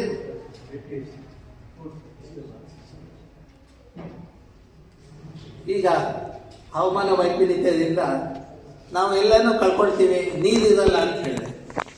ಬಟ್ ಬೇರೆ ಪ್ರಾಣಿ ಪಕ್ಷಿಗಳು ಬದುಕ್ತಾವ ಅಂತ ನಾವು ಅಭ್ಯಾಸ ಮಾಡಿದಾಗ ನಾವು ಒಂದು ಪ್ರದೇಶಕ್ಕೆ ಹೋದಾಗ ಕಪ್ಪೆಗಳನ್ನು ನೋಡಿದ್ವಿ, ಮರಿ ಕಪ್ಪೆಗಳನ್ನು. ನಮ್ಗೆ ಆಶ್ಚರ್ಯ ಆಯಿತು, ನೀರಿರಬೇಕಲ್ಲ ಮರಿಗಳು, ಯಾಕಂದರೆ ಅಲ್ಲಿ ಸಂತತಿಯಲ್ಲಿ 2 ಹಂತ ಇದೆ. ಒಂದು ಟ್ಯಾಡ್ಪೋಲ್ ಸ್ಟೇಜು, ನೀರಿರಬೇಕು. ಎರಡನೇದು ಅಡಲ್ಟ್ ಸ್ಟೇಜು, ಲ್ಯಾಂಡ್ ಮೇಲೆ. ಇವಾಗ ನೀರಿಲ್ಲದೆ ಹೋದ್ರೂ ಅದು ಟ್ಯಾಡ್ಪೋಲ್ ಸ್ಟೇಜ್ ಹಾಕಾಯ್ತು ಅಂತ ನಮ್ಗೆ ಆಶ್ಚರ್ಯ ಆಯಿತು. ಆಗ ನಾವು ಅದು ಅಭ್ಯಾಸ ಮಾಡಿದಾಗ ನಮ್ಗೆ ತಿಳಿದು ಬಂದಿದ್ದು ಏನು ಅಂದರೆ, ಈ ಫರ್ಟಿಲೈಸ್ ಆಗುತ್ತಲ್ಲ ಎಗ್ಸ್, ಟ್ಯಾಡ್ಪೋಲ್ ಸ್ಟೇಜ್ ಇಲ್ಲದೇ ಮರಿಗಳು ಹೊರಗಡೆ ಬರ್ತಾ ಇದೆ. ಅಂದರೆ ಕಪ್ಪೆಗಳು ಅರ್ಥಕೊಂಡಿದ್ದಾವೆ ಅದು ನೆಕ್ಸ್ಟ್ ಸಂತತಿನ ಹೇಗೆ ಇದು ಮಾಡೋದು ಅಂತ ಹೇಳಿ, ಕಂಟಿನ್ಯೂ ಮಾಡೋದು ಅಂತ. ನಾವೆಲ್ಲ ಸಸ್ಟೈನಬಿಲಿಟಿ ಅಂತೀವಿ, ಸುಸ್ಥಿರ ಇದು ಅಂತೀವಿ. ಸುಸ್ಥಿರತೆ ಇರಬೇಕಾದ್ರೆ ರಿನ್ಯೂಬಿಲಿಟಿ ಇರಬೇಕು. ರಿನ್ಯೂಬಿಲಿಟಿ ನಮ್ಮಲ್ಲಿ ಯುವಕರು ಇಲ್ಲದೆ ಹೋದರೆ ಅದು ಸುಸ್ಥಿರ ಇದಾಗಲ್ಲ. ಸೊ ಹಾಗಾಗಿ ಎಲ್ಲಿ ಇದು ಸಂತತಿ ಇರಲ್ವೋ ಅಲ್ಲಿದಾಗ ನಮ್ಮ ಅಭ್ಯಾಸದ ಪ್ರಕಾರ ನೀರಿಲ್ಲದೆ ಇದ್ದರು ಭೂಮಿ ಮೇಲೆ ನಾವು ಯಾರೂ ಬದುಕಲ್ಲ. ಈ ರೀತಿಯ ಪ್ರಾಣಿಗಳು ಮಾತ್ರ ಇರ್ತವೆ ಅಂತ ಹೇಳಿ ನಮ್ಮ ಅಭ್ಯಾಸದಿಂದ ತಿಳಿದು ಬಂದಿದೆ. ಅದಕ್ಕಾಗಿ ನಾವು ಎಚ್ಚೆತ್ಕೊಳ್ಬೇಕಾಗಿದೆ. ಸೊ ಈಗ ನೀವು ಶಿವನ್ ನೋಡಿರ್ಬೋದು, ಶಿವನ್ ತಲೆ ಮೇಲೆ ಕೂದಲಿದೆ. ಕೂದಲು ಶಿವನ್ ತಲೆ ಮೇಲೆ ಇರೋದ್ರಿಂದನೇ ಅಲ್ಲಿ ನೀರು ಹಿಡಿದಿಟ್ಕೊಳ್ಳೋಕೆ ಸಾಧ್ಯ ಆಯಿತು, ಗಂಗೆ ನಮ್ಗೆ ಸಿಗ್ತಾ ಇದೆ. ಅದೇ ರೀತಿ ನೀವು ನಮ್ಮ ಅಭ್ಯಾಸ ತಿಳಿದು ಬಂದರೆ ಎಲ್ಲಿವರೆಗೆ ನಮ್ಮ ಭೂತಾಯಿಗೆ ಸ್ಥಳೀಯ ಪ್ರಭೇದ ಕಾಡುಗಳ ಹಸಿರು ಹೊದಿಕೆ ಇರುತ್ತೋ ಅಲ್ಲಿವರೆಗೆ ನಮ್ಗೆ 12 ತಿಂಗಳು ನೀರು ನಮ್ಮ ಜರಿಗಳಲ್ಲಿ, ಕೆರೆಗಳಲ್ಲಿ, ಬಾವಿಗಳಲ್ಲಿ ಇರುತ್ತೆ. ಆ ಹೊದಿಕೆ, ಹಸಿರು ಹೊದಿಕೆ, ಸ್ಥಳೀಯ ಪ್ರಭೇದ ಹಸಿರು ಹೊದಿಕೆ ತೆಗೆದು ನಡ್ತೋಪ್ ಮಾಡ್ತೀವೋ ನಮಗೆ 6 ರಿಂದ 8 ತಿಂಗಳು ಮಾತ್ರ ಸಿಕ್ಕತ್ತೆ. ಅಂದರೆ 4 ರಿಂದ 6 ತಿಂಗಳು ನೀರು ಕಳ್ಕೊಳ್ತೀವಿ. ಒಬ್ಬ ವ್ಯಕ್ತಿ ಡೆವಲಪ್ಮೆಂಟ್ ಅಂತ ಹೇಳಿ ಅವನು ಸ್ಥಳೀಯ ಪ್ರಭೇದ ಕಾಡು ತೆಗೆದುಬಿಟ್ಟು ರಬ್ಬರ್ ಪ್ಲಾಂಟೇಶನ್ ಮಾಡ್ತಾನೆ, ಅವನು ದೊಡ್ಡವನಾಗ್ತಾನೆ. ಸುತ್ತಮುತ್ತ ಇರೋ ಹಳ್ಳಿಯವ್ರಿಗೆ 4 ರಿಂದ 6 ತಿಂಗಳು ನೀರು ಸಿಕ್ಕಲ್ಲ. ಅವ್ರ ಆದಾಯದಲ್ಲಿ ಮೊದಲು 1,54,000 ಇದ್ದಿದ್ದು ಇವಾಗ 32,000ಕ್ಕೆ ಬಂದಿಲ್ಲ.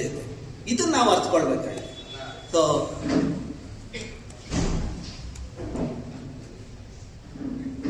ಈಗ ನಾನು ಹೇಳಿದ್ನಲ್ಲ, ಯಾವ್ಯಾವ ಪ್ರದೇಶದಲ್ಲಿ ಇದು ಅನ್ನೋದು ಎಲ್ಲ ಜಲನಯನ ಪ್ರದೇಶದಲ್ಲಿ ನಾವು ಅಭ್ಯಾಸ ಮಾಡಿದ್ವಿ. ಕಾಡುಗಳು ಕ್ರಮೇಣ ಕಡಿಮೆ ಆಗ್ತಾ ಇರೋದ್ರಿಂದ ಈ ಜಿಲ್ಲೆಯಲ್ಲಿ 70ರಲ್ಲಿದ್ದ ಒಂದು ಸುಭಿಕ್ಷೆ ಇವಾಗಿಲ್ಲ. ಅಡಿಕೆ ಬೆಳೆ ಜಾಸ್ತಿ ಆಗಿರ್ಬೋದು, ಅದು ಸತತವಾಗಿ ಏನಿರಲ್ಲ. ಇವತ್ತು ನಿಮಗೆ 1 ಕ್ವಿಂಟಾಲ್ಗೆ ಎಷ್ಟು ಬಾಳೆ ಜಾಸ್ತಿ ಇದೆ ಅಂತ ತಿಳಿದು ಬಂತು, ಅದು ಈ ವರ್ಷ ಇರ್ಬೋದು, ಮುಂದಿನ ವರ್ಷ ಇಲ್ಲದೆ ಇರ್ಬೋದು. ಆ ರೀತಿಯ ಸ್ಥಿತಿ ಇದೆ. ನಾವು ಕಾಡು ಕಳ್ಕೊಂಡಾಗ, ನೀರು ಇಲ್ಲದೆ ಇದ್ದಾಗ ನಿಮ್ಗೆ ಅಡಕೆನೂ ಇಲ್ಲ, ಕಬ್ಬು ಇಲ್ಲ, ಭತ್ತನೂ ಇಲ್ಲ, ಮನೇಲಿ ಅನ್ನನೂ ಇರಲ್ಲ, ಯಾಕಂದರೆ ಆದಾಯ ಇರಲ್ಲ. ಇದು ನಾವು ಅರ್ಥಕೊಳ್ಬೇಕಾದ್ರೆ ಇವರೆಲ್ಲ ನಮ್ಮ ಜಿಲ್ಲೆಯ ನೀರಿನ ಬಗ್ಗೆ ತಗೊಂಡೋಗ್ಬೇಕು ಅಂತ ಯೋಚನೆ ಮಾಡ್ತಾರೆ. ಈ ಜಿಲ್ಲೆಯಲ್ಲಿರೋ ಕಾಡನ್ನು ಸಂರಕ್ಷಣೆ ಮಾಡಬೇಕು ಅಂತ ಹೇಳಿ ಈ ಅಧಿಕಾರಿಗಳು, ರಾಜಕಾರಣಿಗಳು ಯಾವತ್ತಾರು ಯೋಚನೆ ಮಾಡಿದಾರ? ನೀವು ಯಾರಾದರೂ ಕೇಳಿದ್ದೀರಾ? ಈ ಜಿಲ್ಲೆಯವರು ನಾವೆಲ್ಲ ಕೇಳ್ತೀನಿ. ಅದನ್ನು ನಾವು ಕೇಳಬೇಕಾಗಿದೆ. ನಮ್ಮ ಜಿಲ್ಲೆಯಲ್ಲಿರುವ ಸಂಪತ್ತನ್ನು ನೀವು ಲೂಟಿಂಗ್ ಮಾಡಿದ್ರಿ, ಕಾಡುಗಳನ್ನು ಲೂಟಿಂಗ್ ಮಾಡ್ಕೊಂಡ್ರಿ. ಬೆಂಗಳೂರು ತಗೊಂಡೋದ್ರಿ, ಟೀಕ್ ಮನೆಯೆಲ್ಲ ಟೀಕ್ ಹೋಗಯ್ಯ ಅಂತೀರ. ಬರೀ ಟೀಕ್ ಫರ್ನಿಚರ್ ಮನೆಯಲ್ಲಿ, ವಾಲಿಂದ ಎಲ್ಲಾನು ಟೀಕ್. ಓಕೆ, ಈಗ ಕಾಡುಗಳಿಂದ ಎಷ್ಟು ಆದಾಯ ಬರುತ್ತೆ ಅನ್ನೋದನ್ನು ನಾವು ಅಭ್ಯಾಸ ಮಾಡಬೇಕು. ಅದಕ್ಕೆ ಮುಂಚೆ ಪರಿಸರ ಸೂಕ್ಷ್ಮ ಪ್ರದೇಶಗಳು ಈ ಜಿಲ್ಲೆಯಲ್ಲಿ ಎಲ್ಲೆಲ್ಲಿದೆ ಅನ್ನೋದನ್ನು ನಾವು ಅಭ್ಯಾಸ ಮಾಡಬೇಕು. ಪರಿಸರ ಸೂಕ್ಷ್ಮತೆ ಅಭ್ಯಾಸ ಮಾಡುವಾಗ ನಾವು ಎಲ್ಲ ಇದನ್ನು ನೋಡ್ತೀವಿ. ಜಿಯೋ ಕ್ಲೈಮ್ಯಾಟಿಕ್, ಎಕಲಾಜಿಕಲ್, ಸೋಷಿಯಲ್ ಎಲ್ಲ ವೇರಿಯಬಲ್ ಯೂಸ್ ಮಾಡ್ತೀವಿ. ಇಡೀ ಜಿಲ್ಲೆನ 5 minutes by 5 minutes ಗ್ರಿಡ್ ಚೌಕ, 5 minutes by 5 minutes ಅಂದರೆ 9 ಕಿಲೋಮೀಟರ್ by 9 ಕಿಲೋಮೀಟರ್ ಚೌಕದಲ್ಲಿ ಎಷ್ಟು ಕಾಡಿದೆ, ಎಷ್ಟು ಯಾವ್ಯಾವ ರೀತಿಯ ಪ್ರಾಣಿಗಳಿದೆ, ಯಾವುದು ಸ್ಥಳೀಯ ಪ್ರಭೇದದ್ದು, ಅದನ್ನೆಲ್ಲ ಅಭ್ಯಾಸ ಮಾಡಿದ್ವಿ. ಎಲ್ಲಿ ಜಾಸ್ತಿ ಇದೆಯೋ ಅದಕ್ಕೆ ಹೈಯರ್ ವೇಟ್ ಕೊಟ್ಕೊಂಡ್ವಿ. ಈ ರೀತಿ ಎಲ್ಲ ಇದನ್ನು ನಾವು ಅಭ್ಯಾಸ ಮಾಡಿದ್ವಿ. ಪ್ರಭೇದಗಳು, ಗಿಡ ಇದು, ಮತ್ತು ಪ್ರಾಣಿಗಳು, ಮತ್ತು ಬೇರೆ ಸಂರಕ್ಷಣೆ ಇದು, ಅದಕ್ಕೆಲ್ಲ ವೇಟೇಜ್ ಕೊಟ್ಕೊಂಡು ಕೊನೆಗೆ ನಾವು ಜಿಲ್ಲೆಯಲ್ಲಿ ಎಲ್ಲೆಲ್ಲಿ ಪರಿಸರ ಸೂಕ್ಷ್ಮ ಪ್ರದೇಶ 1 ಇದೆ, 2 ಇದೆ, 3 ಇದೆ, 4 ಇದೆ ಅಂತ ಹೇಳಿ ನಾವು ಅಭ್ಯಾಸ ಮಾಡಿಕೊಟ್ವಿ.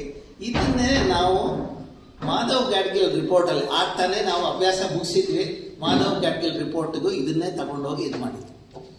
ನಾವು ಜನರಿಗೆ ಹೇಳಿದ್ದೇನೋ ಪರಿಸರ ಸೂಕ್ಷ್ಮ ಪ್ರದೇಶ, ನಿಮ್ಮ ಹಳ್ಳಿ ಪರಿಸರ ಸೂಕ್ಷ್ಮ ಅಂದರೆ ನೀವು ಸಂತೋಷ ಪಡಬೇಕು, ನಿಮ್ಮ ಊರಿನಲ್ಲಿ ನೀರು ಯಾವಾಗಲೂ ಇರುತ್ತೆ, ಸುಭದ್ರತೆ ಇರುತ್ತೆ ಅನ್ನೋದು ಇದು. ಮತ್ತು ಅದನ್ನು ನಾವು ಹಳ್ಳಿ ಇದ್ರ ಬಗ್ಗೆ ಇದು ಮಾಡಿ ನಾವು ಯಾವ ಹಳ್ಳಿ ಪರಿಸರ ಸೂಕ್ಷ್ಮ ಪ್ರದೇಶದಲ್ಲಿ ಬರುತ್ತೆ. ಈಗ ಇವ್ರು ಪ್ರಪೋಸ್ ಮಾಡ್ತಾ ಇದ್ದಾರಲ್ಲ ಶರಾವತಿ ಪಂಪ್ ಸ್ಟೋರೇಜ್ ಅಂತ, ಎಲ್ಲಿ ಮಾಡ್ತಾ ಇದ್ದಾರೆ? ಪರಿಸರ ಸೂಕ್ಷ್ಮ ಪ್ರದೇಶ ಒಂದು. ನಮ್ಮ ಕಾಯ್ದೆ ಕಾನೂನು ಏನು ಹೇಳುತ್ತೆ ನೀವು ನೋಡಿ, ಎನ್ವೈರನ್ಮೆಂಟ್ ಇದು ನೋಡಿ, ಎನ್ವೈರನ್ಮೆಂಟ್ ಆ್ಯಕ್ಟ್ ಇದೆ, ಸೆಕ್ಷನ್ 5 ಆಫ್ ದಿ ಇದು, ಅದರಲ್ಲಿ ಹೇಳುತ್ತೆ ಪರಿಸರ ಸೂಕ್ಷ್ಮ ಪ್ರದೇಶದಲ್ಲಿ ಯಾವ ರೀತಿ ಪ್ರಾಜೆಕ್ಟು ಮಾಡಬಾರ್ದು. ಬಟ್ ಜನರ ಜೀವನ ಇದು ನಡ್ಕೊಂಡು ಹೋಗೋದು ನಾವು ಇದು ಮಾಡಬೇಕು, ಪೂರಕ ಇದು ಮಾಡ್ಕೊಳ್ಬೇಕು ಅನ್ನೋದು ಅದರಲ್ಲಿ ಹೇಳುತ್ತೆ. ಮತ್ತು ನಮ್ಮ ಅರಣ್ಯ ಸಂರಕ್ಷಣೆ ಕಾನೂನಲ್ಲಿ ಹೇಳುತ್ತೆ ಪರಿಸರ ಸೂಕ್ಷ್ಮ ಪ್ರದೇಶ ಇದು ಮಾಡಬೇಕು. ಬಟ್ ಅದನ್ನೇ ಅಲ್ಲೇ ಮಾಡಬೇಕು ಅಂತ ಹೇಳಿ ಪ್ರಾಜೆಕ್ಟನ್ನು ಇದು ಮಾಡಿದ ಮೂರ್ಖ ಶಿಖಾಮಣಿಗಳು ಯಾರು? ನಾವು ಯಾರು ಕೇಳ್ತಾ ಇಲ್ಲ. ಅದನ್ನು ನಾವು ಕೇಳಿ ಒಂದು ರಿಪೋರ್ಟ್ ಮಾಡಿದಾಗ ನಮ್ಮ ಸೆಂಟ್ರಲ್ ಗೌರ್ಮೆಂಟ್ನವರು ಏನೋ ಒಂದು ತಾತ್ಕಾಲಿಕ ತಡೆಯನ್ನು ಕೊಟ್ಟಿದ್ದಾರೆ. ಅಂದರೆ ಅವ್ರಿಗೆ ಸ್ಮಾಲ್ ಇಂಟೆಲಿಜೆನ್ಸ್ ಬಂದಿದೆ ಅಂತ ಈಗ ತಿಳಿದು. ಓಕೆ, ಈಗ ನೋಡಿ, ನೀವು ಎಲ್ಲೆಲ್ಲಿ ಪರಿಸರ ಸೂಕ್ಷ್ಮತೆ ಇದೆಯೋ ಅಲ್ಲೆಲ್ಲ ನದಿಗಳು ಜರಿಗಳು ವರ್ಷವಿಡೀ ನೀರು ತಗೊಂಡು ಎಲ್ಲಿ ಕಾಡು ಚಿತ್ರ ಆಗಿದೆಯೋ ESR 2 and 3 ಇಲ್ಲಿ ನೋಡಿ, ನಿಮ್ಗೆ 6 ಇಂದ 8 ತಿಂಗಳಿದೆ. ESR 4 4 ತಿಂಗಳು ಮಾತ್ರ ನೀರಿದೆ. ನೀರು ಬೇಡದೆ ಯಾವ ರೈತನೂ ಬದುಕಕ್ಕೆ ಸಾಧ್ಯ ಇಲ್ಲ, ಯಾವ ಮನುಷ್ಯನೂ ಬದುಕಕ್ಕೆ ಸಾಧ್ಯ. ಹಾಗಾಗಿ ನೀರು ಬೇಕಾದರೆ ಕಾಡು ರಕ್ಷಣೆ ಮಾಡಬೇಕಾಗಿರೋದು ನಮ್ಮ ಆಸೆ. ಆ್ಯಕ್ಚುಲಿ ನಾನು ಇಲ್ಲೆಲ್ಲ ಟ್ರಾವೆಲ್ ಮಾಡುವಾಗ ಬಹಳಷ್ಟು ಈಗ ನಾನು ನೋಡ್ತಾ ಇರೋ ಇದು ಏನು ಅಂದರೆ, ಕಾಡು ಬರೀ ಬೌಂಡ್ರಿ ಮಾತ್ರ ಇದೆ, ಒಳಗಡೆ ಎಲ್ಲ ಇದು ಈ ಬೊಕ್ಕದಲ್ಲೇ ಮನುಷ್ಯನ ಇದ್ರ ಥರ ಕಾಣಿಸುತ್ತೆ. ಯಾರು ಬೇಜಾರು ಮಾಡ್ಕೊಳ್ಬೇಡಿ, ಯಾಕಂದರೆ ಅದು ಎಕ್ಸಾಂಪಲ್ ನಾನು ಕೊಡ್ತಾ ಇರೋದು. ಓಕೆ, ಈಗ ನಾವು ಕಾಡಿಂದ ಸಿಕ್ಕೋ ಉತ್ಪನ್ನಗಳೇನು, ಅದರಿಂದ ನಮಗೆ ಆದಾಯ ಎಷ್ಟು ಬರುತ್ತೆ ಅದನ್ನು ನಾವು ಕಲೆ ಹಾಕಿದ್ದೀವಿ. ಕಾಡಿಂದ ಬರುವ ಟಿಂಬರ್ ಇರ್ಬೋದು, ಕಿರು ಅರಣ್ಯ ಉತ್ಪನ್ನ ಇರ್ಬೋದು, ಮತ್ತು ವೈದ್ಯಕೀಯ ಗುಣ ಇರೋ ಗಿಡ ಮರಗಳಿರ್ಬೋದು, ಮತ್ತು ಆಹಾರ ಮತ್ತು ಬೀಸು, ಇದೆಲ್ಲ ನಾವು ಕಲೆ ಹಾಕಿ ಅದರಿಂದ ಎಷ್ಟು ಆದಾಯ ಒಂದು ವರ್ಷಕ್ಕೆ ಬರ್ಬೋದು ಅನ್ನೋದು ನಾವು ಅಭ್ಯಾಸ ಮಾಡಿದೆ. ಅದಕ್ಕೆ ನಾವು ಇಕೋಸಿಸ್ಟಮ್ ಸರ್ವಿಸಸ್ ವ್ಯಾಲ್ಯೂಯೇಷನ್ ಅಂತ ಹೇಳ್ತೀವಿ. ಅದನ್ನು ನಾವು ಮಾಡಿದಾಗ ಒಂದು ವರ್ಷಕ್ಕೆ 9,200 ಕೋಟಿಯಷ್ಟು ಆದಾಯ ನಮ್ಮ ಜಿಲ್ಲೆಯಿಂದ ನಮ್ಮ ದೇಶಕ್ಕೆ ಹೋಗ್ತಾ ಇದೆ. ಓಕೆ, ಅದು ಸಿನೇರಿಯೋ 1.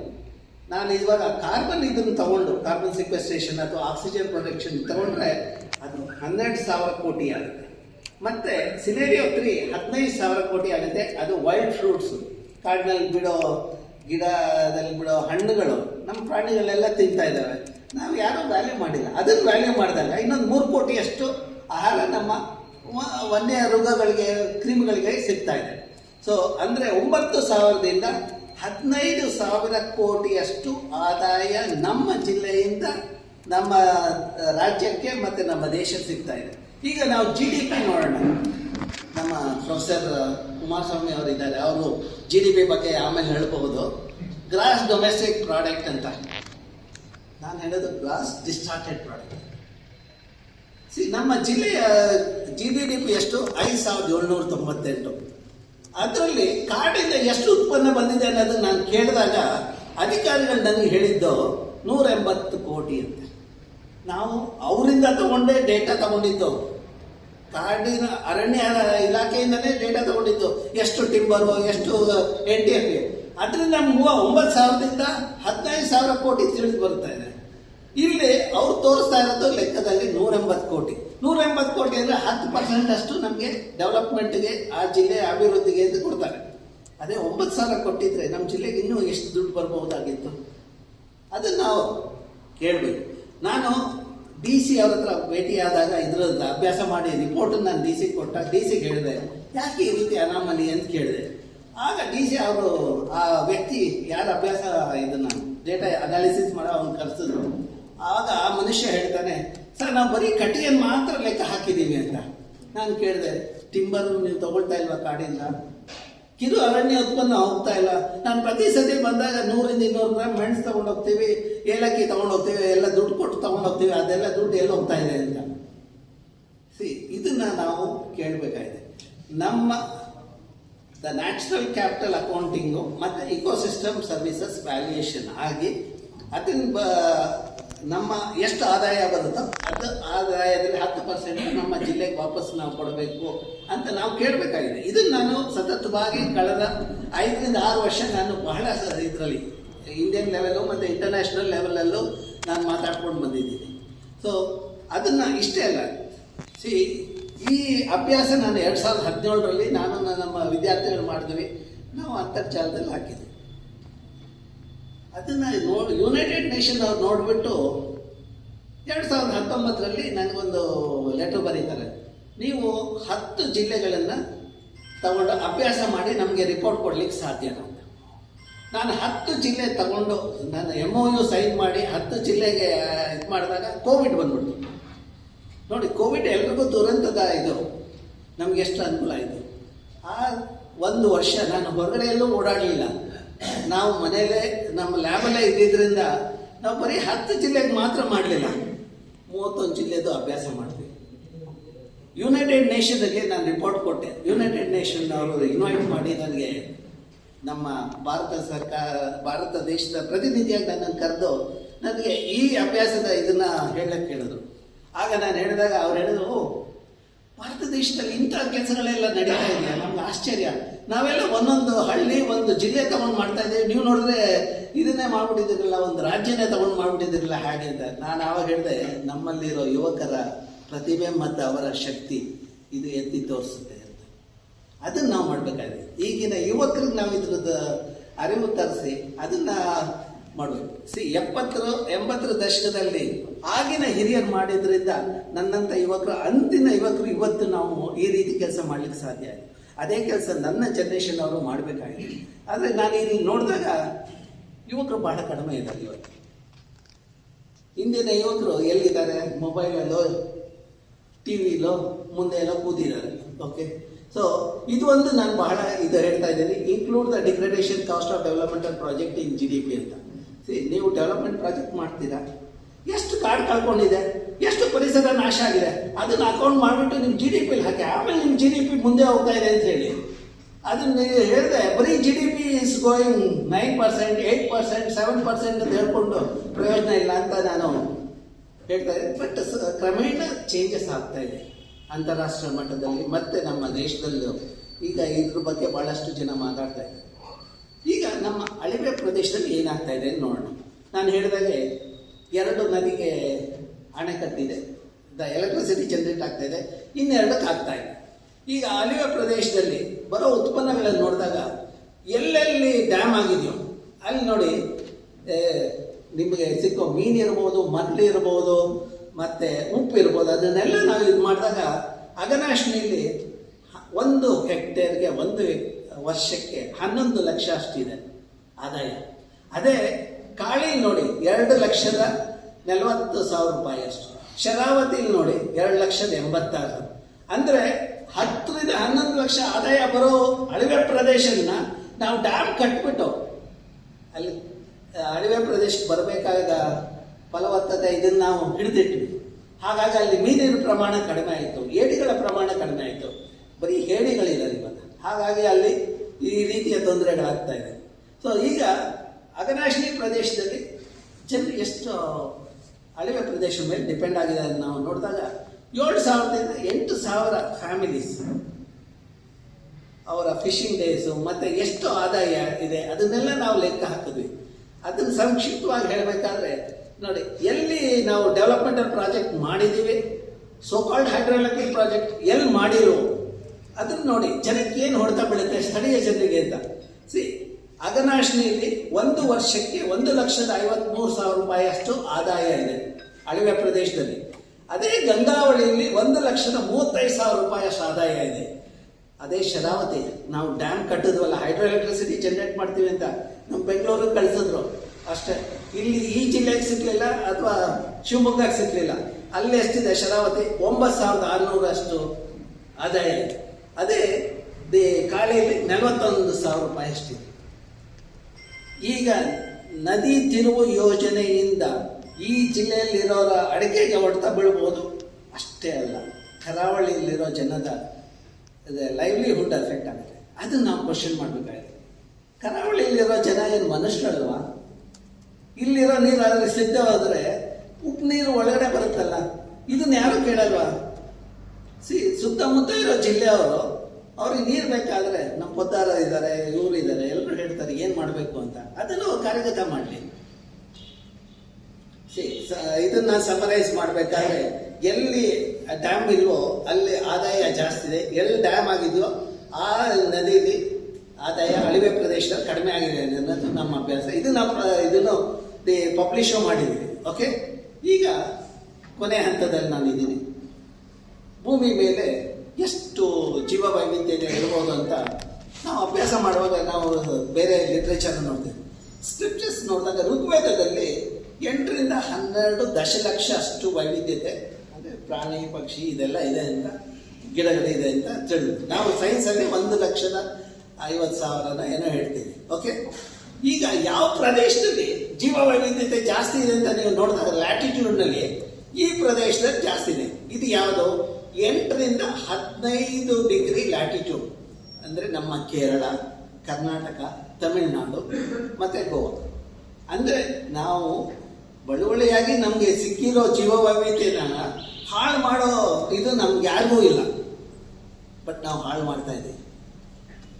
ಅದಕ್ಕೋಸ್ಕರ ನೀವು ನೋಡ್ಬೋದು ಎಲ್ಲೇ ಸ್ಕ್ರಿಪ್ಚರ್ಸಲ್ಲಿ, ಯಾವುದೇ ಸ್ಕ್ರಿಪ್ಚರಲ್ಲೂ ನಾನು ಬೈಬಲ್ ಅಭ್ಯಾಸ ಮಾಡಿದಾಗ ಅಟ್ಲೀಸ್ಟ್ 300 ಬಾರಿ ಸಂರಕ್ಷಣೆ ಬಗ್ಗೆ ಹೇಳ್ತಾರೆ. ಅಷ್ಟೆಲ್ಲ ಹೇಳೋ ಬೈಬಲ್ಲು ಕ್ರಿಸ್ಮಸ್ ಡೇ ಮರನ ಕಡಿತಾರೆ. ಅಂದರೆ ಎಲ್ಲೋ ಬೋಧನೆ ಮತ್ತು ಕಾರ್ಯ ಇದರಲ್ಲಿ ಏನೋ ಇದೆ. ಅದೇ ರೀತಿ ನಮ್ಮ ಕುರಾನಲ್ಲಿ ನೀವು ಪ್ರದೂಷಣ ಮಾಡಿದ್ರೆ, ನೀರು ಪ್ರದೂಷಣ ಮಾಡಿದ್ರೆ ವಾರ ಆಗತ್ತೆ ಅಂತ. ಅದಕ್ಕೋಸ್ಕರ ದರ್ಗಾಕ್ಕೆ ಹೋದರೆ ಬಾವಿಯಿಂದ ನೀರು ಸೇರಿ ನೀವು ಕೈ ಕಾಲು ತೊಳ್ಕೊಂಡೆ ನೀವು ದರ್ಗಾಕ್ಕೆ ವಿಸಿಟ್ ಮಾಡಬೇಕು. ನೀವು ಕಡಪಕ್ಕೆ ಹೋಗಿ ಅಥವಾ ಅಜ್ಮೇರ್ಗೆ ಹೋಗಿ ನಾನು ವಿಸಿಟ್ ಮಾಡಿದಾಗ ಅದನ್ನೇ ಮಾಡಿದೆ. ಅವ್ರೇನು ಅಂದ್ಕೊಂಡ್ರು, ಏನು ಕುರಾನಲ್ಲಿ ಹೇಳಿದ್ರು ಜನ ಮನೇಲಿ ಮಾಡ್ತಾರೆ ಮತ್ತು ಅವರು ಕಾಲೋನಿಯಲ್ಲಿ ಮಾಡ್ತಾರೆ ಅಂತ, ಬಟ್ ಅದು ಆಗ್ತಾ ಇಲ್ಲ.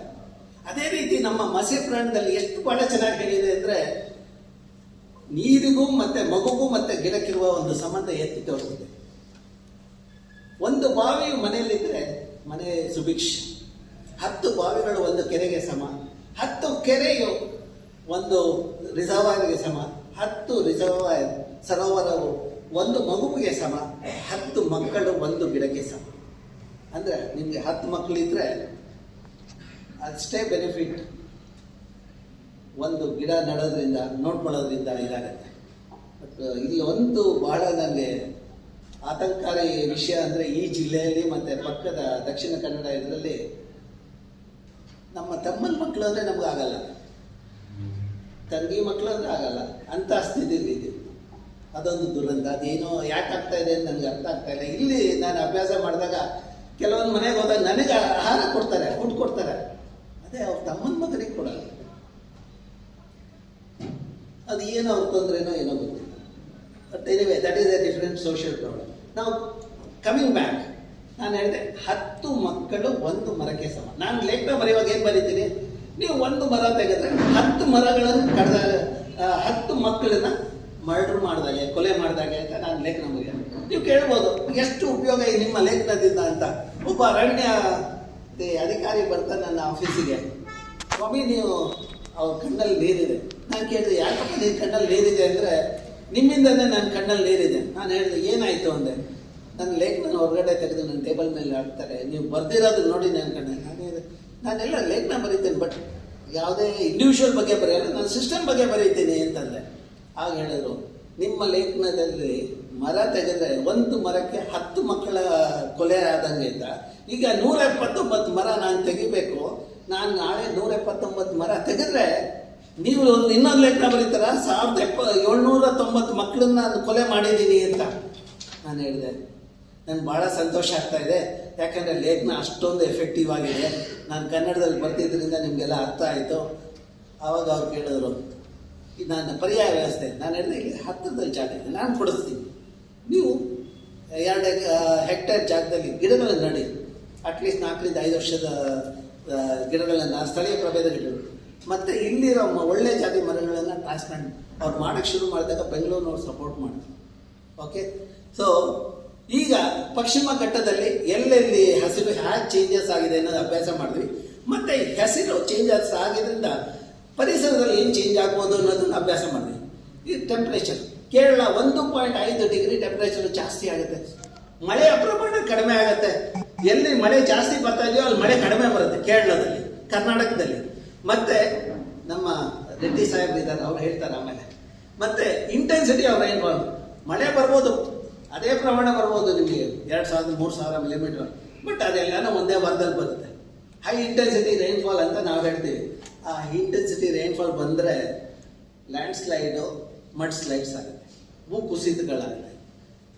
ನಾವು ಏನು ಮಾಡಿದ್ವಿ, ಹಸಿರು ಹೊದಿಕೆ ತೆಗೆದ್ವಿ. ಹಸಿರು ಹೊದಿಕೆ ಇದ್ದಾಗ ಮರಗಳಿಗಿಂತ ಬೇರುಗಳಿಗಿಂತ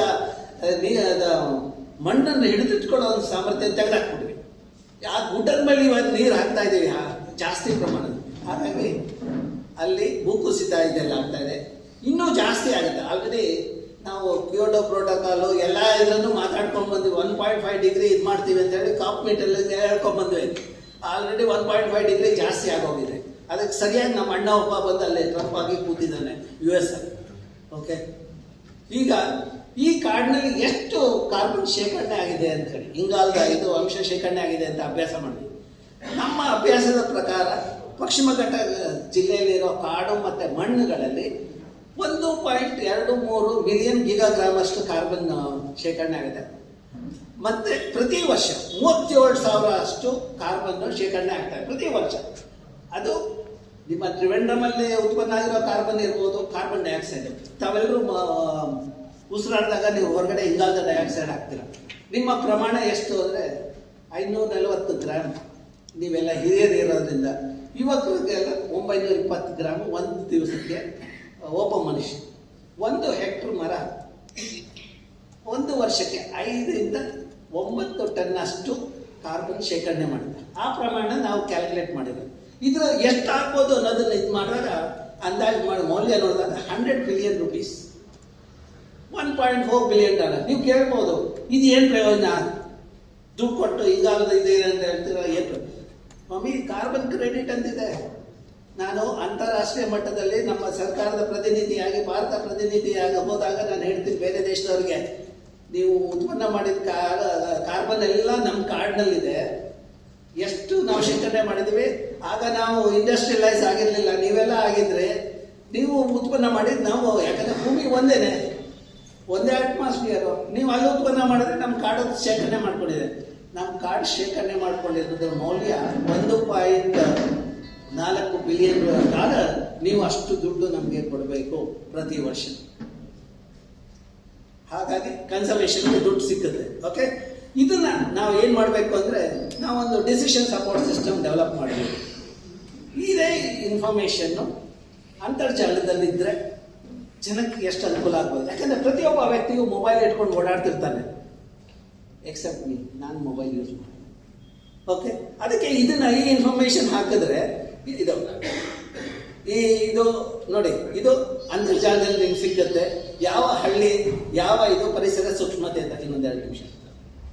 ಓಕೆ, ಅದನ್ನೇ ನಾವು ಗೂಗಲ್ ಪ್ಲೇಸ್ಟೋರಲ್ಲಿ ಸಹ್ಯಾದ್ರಿ ಅಂತ ಹೇಳಿ ಒಂದು ಆ್ಯಪ್ ಮಾಡಿ ಹಾಕಿದ್ದೀವಿ.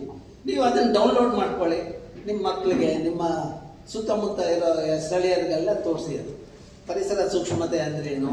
ಮತ್ತು ನಾವು ಅಲ್ಲಿ ಅಭ್ಯಾಸ ಮಾಡಿದ್ದನ್ನ ಎಲ್ಲ ಪಬ್ಲಿಕೇಶನ್ನು ಈ ಪೋರ್ಟಲಲ್ಲಿ ಹಾಕಿದ್ದೀವಿ. ನನ್ನ ಕೆಲವೊಂದು ಭಾಷಣಗಳು ಇದೆ, ನನ್ನ ಸಹೋದ್ಯೋಗಿಗಳ ಭಾಷಣಗಳು ಇದರಲ್ಲಿ ಹಾಕಿದ್ದೀನಿ. ಓಕೆ, ನೀವು ಕೇಳ್ಬೋದು. ಇದನ್ನ ಈ ಪೋರ್ಟಲ್ನ ನಾನು ಕಳೆದ ವರ್ಷ 2024ರಲ್ಲಿ KV ಸುಬ್ಬಣ್ಣ ಮೆಮೋರಿಯಲ್ ಲೆಕ್ಚರ್ಗೆ ಶಿವಮೊಗ್ಗಕ್ಕೆ ನನಗೆ ಕರೆದಿದ್ರು. ಆವತ್ತಿನ ದಿವಸ ಆ ಹಳ್ಳಿಲಿ ನಾನು ಇದನ್ನು ಲಾಂಚ್ ಮಾಡಿದೆ. ನಾನು ಹಳ್ಳಿಲಿ ಲಾಂಚ್ ಮಾಡೋ ಕಾರಣ ಬೆಂಗಳೂರಲ್ಲಿ ಮಾಡ್ಬೋದಾಗಿತ್ತು, ಡೆಲ್ಲಿಲಿ ಮಾಡ್ಬೋದಾಗಿತ್ತು, ಯಾಕಂದರೆ ಇದೊಂದು ಇಂಪಾರ್ಟೆಂಟ್ ವರ್ಕ್ ಇದೆ. ನಾನು ಲಾಂಚ್ ಮಾಡಿ ಒಂದೇ ತಿಂಗಳಲ್ಲಿ ಪಾರ್ಲಿಮೆಂಟಲ್ಲಿ ಕ್ವಶನ್ ಇದೆ. ಒಬ್ಬ ಯಂಗ್ ಪೊಲಿಟಿಷಿಯನ್ ಪಾರ್ಲಿಮೆಂಟೇರಿಯನ್ ಕ್ವಶನ್ ಹಾಕಿದ್ದಾರೆ. ಅದಷ್ಟೇ ಅಲ್ಲ, ಪರಿಸರ ಅರಣ್ಯ ಮಂತ್ರಾಲಯದಿಂದ ಒಂದು ಎಕ್ಸ್ಪರ್ಟ್ ಕಮಿಟಿನ ನನ್ನ ಲ್ಯಾಬ್ಗೆ ಕಳಿಸ್ತಾರೆ. ನಿಮ್ಗೆ ಗೊತ್ತು, ಅಧಿಕಾರಿಗಳ ಹತ್ರ ನೀವು ಹೋದ್ರೆ ಎಷ್ಟು ಕಷ್ಟಪಡಬೇಕು ಅಂತ. ಅದೇ ಅಧಿಕಾರಿಗಳು ನನ್ನ ಲ್ಯಾಬ್ಗೆ ಬರ್ತಾರೆ ಇದ್ರ ಬಗ್ಗೆ ಅರ್ಥಕೊಳ್ಳೋದಕ್ಕೆ. ಓಕೆ, ಆಗ ನಾನು ಹೇಳಿದ್ದು ಕಾರ್ಬನ್ ಮಾತ್ರ. ಆವಾಗ ಅವ್ರು ಹೇಳಿದ್ರು, ಒಬ್ಬ ಚೇರ್ಮನ್ ಹೇಳಿದ್ರು, ಸಂಜಯ್ ಕುಮಾರ್, ಇದು ನಾಳೆ ನಾನು ಅರಣ್ಯ ಮಂತ್ರಿನ ಭೇಟಿ ಆಗ್ತಾ ಇದ್ದೀನಿ, ನಾನು ಬೇರೆ ಯಾವ ವಿಷಯನೂ ಹೇಳಲ್ಲ, ಯಾಕಂದ್ರೆ Kasturirangan committee report, Madhav Gadgil committee report ಎಲ್ಲ ಇದೆ, ನಾನು ಒಂದೇ ಒಂದು ಕಾರ್ಬನ್ ಶೇಖರಣೆ ಎಷ್ಟು, ಅದರಿಂದ ಕರ್ನಾಟಕಕ್ಕೆ ಎಷ್ಟು ದುಡ್ಡು ಬರ್ಬೋದು ಅಂತ ಹೇಳ್ತೀನಿ, ಆವಾಗ ನೋಡೋಣ ಏನಾಗುತ್ತೆ ಅಂತ. ನಾನು ಹೇಳಿದೆ, ನೀವು ಹೇಳಿದ್ದು 1 ಗಂಟೆಯಲ್ಲಿ ಮಂತ್ರಿ ಹೇಳ್ತಾರೆ, ನಾವು ಕಸ್ತೂರಂಗನ್ ಕಮಿಟಿ ರಿಪೋರ್ಟ್ ಒಪ್ಕೊಳ್ತೀವಿ. ನಾನು ಕ್ರೆಡಿಟ್ ಮಾಡಿದ ರೀತಿನೇ ಅವತ್ತು ಸಂಜೆನೇ ಒಂದು ಅಂತಾರಾಷ್ಟ್ರೀಯ ಸಮ್ಮೇಳನದಲ್ಲಿ ಅರಣ್ಯ ಮಂತ್ರಿಗಳು ಕಪ್ಪು ಕನ್ನಡಕನ್ನ ಯಾವಾಗಲೂ ಹಾಕೊಂಡಿರ್ತಾರೆ, ಆವಾಗ ಬಾಯಿ ಬಿಟ್ಟು ಹೇಳ್ಬಿಟ್ರು, ಕಸ್ತೂರಂಗನ್ ಕಮಿಟಿ ರಿಪೋರ್ಟ್ ನಾವು ಅಕ್ಸೆಪ್ಟ್ ಮಾಡ್ಕೊಳ್ತಾ ಇದ್ದೀವಿ. ಅಂದರೆ ನಾವು ಮಾಡಿದ ಕಾರ್ಯ ನೆಕ್ಸ್ಟ್ ಲೆವೆಲ್ಗೆ ಹೋಗಿದೆ ಅಂತ ಆಯಿತು. ಓಕೆ, ಅದೇ ರೀತಿ ಕೆರೆ ಕುಂಟೆ, ಯಾಕಂದರೆ ಈಗ ಡ್ರೈ ಏರಿಯಾಗೆ ಇದು ಮಾಡ್ತೀವಿ ಅಂತಾರಲ್ಲ, ನೀರಿನ ಬವಣೆ ಬೇರೆ ಜಿಲ್ಲೆಗಳಲ್ಲಿ, ಯಾವ ಜಿಲ್ಲೆಗಳಲ್ಲಿ ನೀರಿನ ಬವಣೆ ಜಾಸ್ತಿ ಇದೆಯೋ ಅಲ್ಲಿ ಕೆರೆ ಕುಂಟೆಗಳು ಜಾಸ್ತಿ ಇದೆ. ಅಂದರೆ ಹಿಂದಿನವರು ಅಲ್ಲಿ ಸ್ಥಳೀಯ ನೀರಿನ ರಿಕ್ವೈರ್ಮೆಂಟ್ ಏನು ನೋಡಿಕೊಂಡು, ನೀವು ಕೋಲಾರಕ್ಕೆ ಹೋಗಿ 4200 ಕೆರೆ ಕುಂಟೆಗಳಿದೆ, ಕೋಲಾರದ ಚಿಕ್ಕಬಳ್ಳಾಪುರ 2. ಸೊ ಅದನ್ನ ನಿರ್ವಹಣೆ ಮಾಡೋದು ಬಿಟ್ಟು ಪಕ್ಕದ ಜಿಲ್ಲೆಯಿಂದ ನೀರನ್ನು ತರೋದು ಎಷ್ಟು ಇದು. ಈಗ ಕೆರೆಗೂ ಮತ್ತೆ ಅಂತರ್ಜಲಕ್ಕಿರೋದು, ಯಾವ ಕೆರೆ ಇದೆಯೋ ಅಲ್ಲಿ ಸುತ್ತಮುತ್ತ ಅಂತರ್ಜಲದಲ್ಲಿ 80ರಿಂದ 100 ಅಡಿಗೆ ನೀರು ಸಿಕ್ಕುತ್ತೆ. ಅದೇ 5 ವರ್ಷಕ್ಕೆ 600 ಅಡಿ ಆಗುತ್ತೆ. ಓಕೆ, ಈಗ 24 ವರ್ಷ ಆದ್ರ ಮೇಲೆ ಕೆರೆ ತೆಗೆದ್ರ ಮೇಲೆ 1900 ಅಡಿ ಕೆಳಗಡೆ ಹೋಗಿದ್ದೀವಿ, ಪಾತಾಳಕ್ಕೆ ಹೋಗಿದ್ದೀವಿ, ನೀರು ಸಿಗ್ತಾ ಇಲ್ಲ. ಆದರೆ ನಾವು ಚಂದ್ರನಿಗೆ ಹೋಗಿದ್ದೀವಿ ನೀರು ಹುಡ್ಕೊಂಡು ಬೆಂಗಳೂರಿನಿಂದ. ಓಕೆ, ಸೊ ಈಗ ಕೆರೆ ಪುನಶ್ಚೇತನ ಮಾಡಿದ್ರೆ ನೀರು ಸಿಗ್ಬೋದಾ ಅಂತ ಕೇಳಿ, ಸಾರಕ್ಕಿ ಬೆಂಗಳೂರಿನಲ್ಲಿ ಅದನ್ನು ಪುನಶ್ಚೇತನ ಮಾಡಿದ್ದ ನಾನು ಆ ಕಮಿಟಿಲಿದ್ದೆ. ಮಾಡಿದ 1 ವರ್ಷಕ್ಕೆ ಗ್ರೌಂಡ್ ವಾಟರ್ ಟೇಬಲ್ ಅಂತರ್ಜಲ 920ರಿಂದ 610 ಹೋಗುತ್ತೆ. 300 ಅಡಿ ಅಷ್ಟು ಅಂತರ್ಜಲ ವೃದ್ಧಿ ಆಗುತ್ತೆ. ಓಕೆ, ಅದಷ್ಟೇ ಅಲ್ಲ, ಕಳೆದ ವರ್ಷ ಇಡೀ ಬೆಂಗಳೂರಿನಲ್ಲಿ ನೀರಿನ ಅಭಾವ ಇತ್ತು, ಹೀಟ್ ವೇವ್ ಇತ್ತು. ಸಾರಕ್ಕಿ ಕೆರೆಯ ಸುತ್ತಮುತ್ತ ಪ್ರದೇಶದಲ್ಲಿ ಬಾವಿಗಳಲ್ಲಿ ನೀರಿದ್ದಿದ್ದರಿಂದ, ಅಂತರ್ಜಲದಲ್ಲಿ ನೀರಿದ್ದಿದ್ದರಿಂದ, ಮತ್ತೆ ಸಾರಕ್ಕಿ ಕೆರೆಯಲ್ಲಿ ನೀರಿದ್ದಿದ್ದರಿಂದ ಅಲ್ಲಿ ಮಾಯಿಶ್ಚರ್ ಕಂಟೆಂಟ್ ಜಾಸ್ತಿ ಇದ್ದಿದ್ದರಿಂದ ಅಲ್ಲಿ ಟೆಂಪ್ರೇಚರ್ 2 ಡಿಗ್ರಿ ಕಡಿಮೆ ಇತ್ತು. ಈಗ ನಿಮ್ಗೆ ಅರ್ಥ ಆಗಿರಬೇಕು, ನೀರು ಹೀಟ್ ವೇವು ಮತ್ತು ನೀರಿನ ಬವಣೆ ಕಡಿಮೆ ಮಾಡಬೇಕಾದ್ರೆ ಏನು ಮಾಡಬೇಕು ಅಂತ, ಅಲ್ಲಿಯ ಕೆರೆ ಕುಂಟೆಗಳನ್ನು ಪುನಶ್ಚೇತನ ಮಾಡಬೇಕಾಗಿದೆ. ಈಗ ಬೆಂಗಳೂರು ತಗೊಳ್ಳಿ, ಹಾವೇರಿ ಇರ್ಬೋದು, ಹುಬ್ಬಳ್ಳಿ ಇರ್ಬೋದು, ಯಾವುದೇ ಜಿಲ್ಲೆ ಇರ್ಬೋದು, ಇದೇ ಒಂದೇ. ಬೆಂಗಳೂರಿನಲ್ಲಿ ಬೀಳೋ ಮಳೆ ಪ್ರಮಾಣ ಎಷ್ಟು? 700ರಿಂದ 850 ಮಿಲಿಮೀಟ್ರು. ಅದನ್ನು ಹಿಡಿದಿಟ್ಕೊಂಡ್ರೆ 15 TMC ಅಷ್ಟು ನೀರಿದೆ. ಬೆಂಗಳೂರಿಗೆ ಎಷ್ಟು ಬೇಕು ನೀರು? 18 TMC. ಅಂದರೆ 70% ಅಷ್ಟು ನೀರು ನಮಗೆ ಬೇಕಾಗಿರೋದು ಆಲ್ರೆಡಿ ಮಳೆಯ ರೂಪದಲ್ಲಿ ನಮಗಿದೆ. ಅದನ್ನು ಹಿಡಿದಿಟ್ಕೊಳ್ಬೇಕು.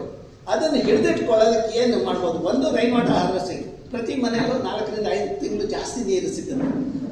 ಎರಡನೇದು, ಕೆರೆಗಳ ಪುನಶ್ಚೇತನ ಮಾಡಿ ಕೆರೆಗಳಲ್ಲಿ ನೀರನ್ನು ಹಿಡಿದಿಟ್ಕೊಂಡ್ರೆ, ಈಗ ಬೆಂಗಳೂರಿನಲ್ಲಿ 216 ಕೆರೆಗಳಿದೆ ನನ್ನ ಅಭ್ಯಾಸದ ಪ್ರಕಾರ, ಅಲ್ಲಿ ಹಿಡಿದಿಟ್ಕೊಂಡ್ರೆ ದೆನ್ ಸುತ್ತಮುತ್ತ ಅಂತರ್ಜಲ ವೃದ್ಧಿ ಆಗುತ್ತೆ. ಹಾಗಾಗಿ 70% ನೀರನ್ನು ನಾವು ಇದು ಮಾಡಿದ್ದೀವಿ. ಇಲ್ಲಿ ಶಿವಮೊಗ್ಗದಿಂದ ನಾವು ನೀರು ತಗೊಂಡು ಹೋಗಬೇಕಾಗಿಲ್ಲ, ಬೆಂಗಳೂರಿಗೆ ಆಲ್ರೆಡಿ ನೀರಿದೆ. ಮತ್ತೆ ನಾವು 18 TMC ನೀರು ಉಪಯೋಗಿಸ್ತಾ ಇದ್ರೆ 18 TMC ಸ್ಟ್ಯಾಚ್ಯೂ ನೀರನ್ನ ನಾವು ಉತ್ಪನ್ನ ಮಾಡ್ತೇವೆ. ಅದನ್ನ ನೇಚರ್ ಬೇಸ್ ಸೊಲ್ಯೂಷನ್ ನಾವು ಜಕ್ಕೂರಲ್ಲಿ ಮಾಡಿದ್ದೀವಿ, 10 ವರ್ಷದಿಂದನೇ ನಾನು ಮಾಡಿ ತೋರಿಸಿದ್ದೀನಿ.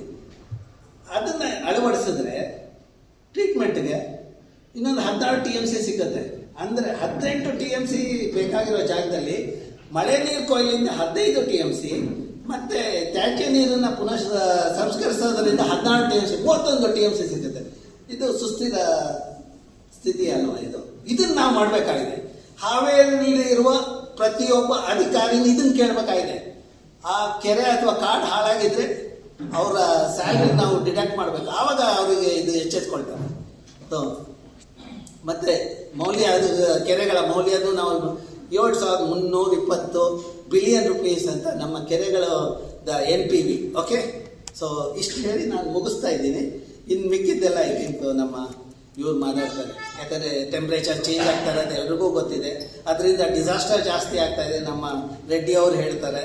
ಮತ್ತು ಇದೊಂದು ಸ್ಲೈಡ್ ತೋರಿಸ್ಬಿಟ್ಟು ನೋಡಿ, ಈಗ ನಮ್ಮ ಇದರಿಂದ 1.5 ಡಿಗ್ರಿ ಟೆಂಪ್ರೇಚರ್ ಜಾಸ್ತಿ ಆದಾಗ 6 ಕ್ರಿಮಿಗಳನ್ನು ನಾವು ಕಳ್ಕೊಳ್ತೀವಿ. ಅದೇ 8 ಗಿಡಗಳನ್ನು ನಾವು ಕಳ್ಕೊಳ್ತೀವಿ, 4 ವರ್ಟಿಬ್ರೇಟ್ಸನ್ನು ಕಳ್ಕೊಳ್ತೀವಿ. ಇವೆಲ್ಲ ಇವಾಗ ನೀವು ಇನ್ಸೆಕ್ಟ್ ನೋಡಿದಾಗ ನಾನು ಇದು ಹೇಳ್ತಾ ಇಲ್ಲ, ಮಸ್ಕಿಟೋ ನೋಣ ಆ ಥರ ಹೇಳ್ತಾ ಇಲ್ಲ. ಇದೆಲ್ಲ ಪರಾಗಸ್ಪರ್ಶ ಮಾಡೋ ದುಂಬಿ ಇರ್ಬೋದು, ಚಿಟ್ಟೆ ಇರ್ಬೋದು, ಆ ರೀತಿ ನಾವು 6 ಕಳ್ಕೊಳ್ತೀವಿ. ಅದೇ ಇನ್ನೊಂದು 0.5 ಡಿಗ್ರಿ ಜಾಸ್ತಿ ಮಾಡಿದ್ರೆ 18 ಇನ್ಸೆಕ್ಟನ್ನು ಕಳ್ಕೊಳ್ತೀವಿ, ಮತ್ತು 16 ಪ್ಲಾಂಟ್ಸನ್ನು ಕಳ್ಕೊಳ್ತೀವಿ, ಮತ್ತು 8 ವರ್ಟಿಬ್ರೇಟ್ಸ್ ಕಳ್ಕೊಳ್ತೀವಿ. ಓಕೆ, ಇದೇ ರೀತಿ ಮತ್ತೆ ಡ್ರಾಟ್ ಜಾಸ್ತಿ ಆಗುತ್ತೆ. 410 ದಶಲಕ್ಷ ಜನಕ್ಕೆ ಎಫೆಕ್ಟ್ ಆಗುತ್ತೆ. ಮತ್ತು ಸಿ ಲೆವೆಲ್ ರೈಸ್ 56 ಸೆಂಟಿಮೀಟರ್ ಅಷ್ಟಾಗುತ್ತೆ 49ರಿಂದ. ಅದರಿಂದ 50 ದಶಲಕ್ಷ ಜನಕ್ಕೆ ಹೊಡೆತ ಬೀಳುತ್ತೆ. ಸೊ ಅಂದರೆ ನಮ್ಮ ಆಹಾರಕ್ಕೆ ಹೊಡೆತ ಬೀಳುತ್ತೆ, ನೀರಿಗೆ ಹೊಡೆತ ಬೀಳುತ್ತೆ. ಇದೆಲ್ಲ ಕಡಿಮೆ ಆಗಬೇಕಾದ್ರೆ ಕಾಡುಗಳ ಸಂರಕ್ಷಣೆ ಬಹಳ ಅತ್ಯವಶ್ಯಕ. ಅದನ್ನು ನಾವು ಮಾಡಬೇಕಾಗಿದೆ. ಅದು ಕಾಡು ಇಂಗಾಲದ ಡೈಆಕ್ಸೈಡ್ ತಗೊಳ್ಳೋದ್ರಿಂದ ಕ್ಲೈಮೇಟ್ ಚೇಂಜ್ ಕಡಿಮೆ ಮಾಡುತ್ತೆ. ನಾವು ಡಿಕಾರ್ಬನೈಸ್ ಅಂತೇಳಿ ಇಂಟರ್ನ್ಯಾಷನಲ್ ಮಟ್ಟದಲ್ಲಿ ಹೇಳ್ತೀವಿ, ಬಟ್ ಇಲ್ಲಿ ಬಂದಾಗ ನಾವು ಇದು ಕಾಡನ್ನು ಹಾಳು ಮಾಡ್ತೇವೆ. ನಮ್ಮ ಅಭ್ಯಾಸದ ಮೂಲ ಉದ್ದೇಶ ನಮ್ಮ ವಿಜ್ಞಾನ.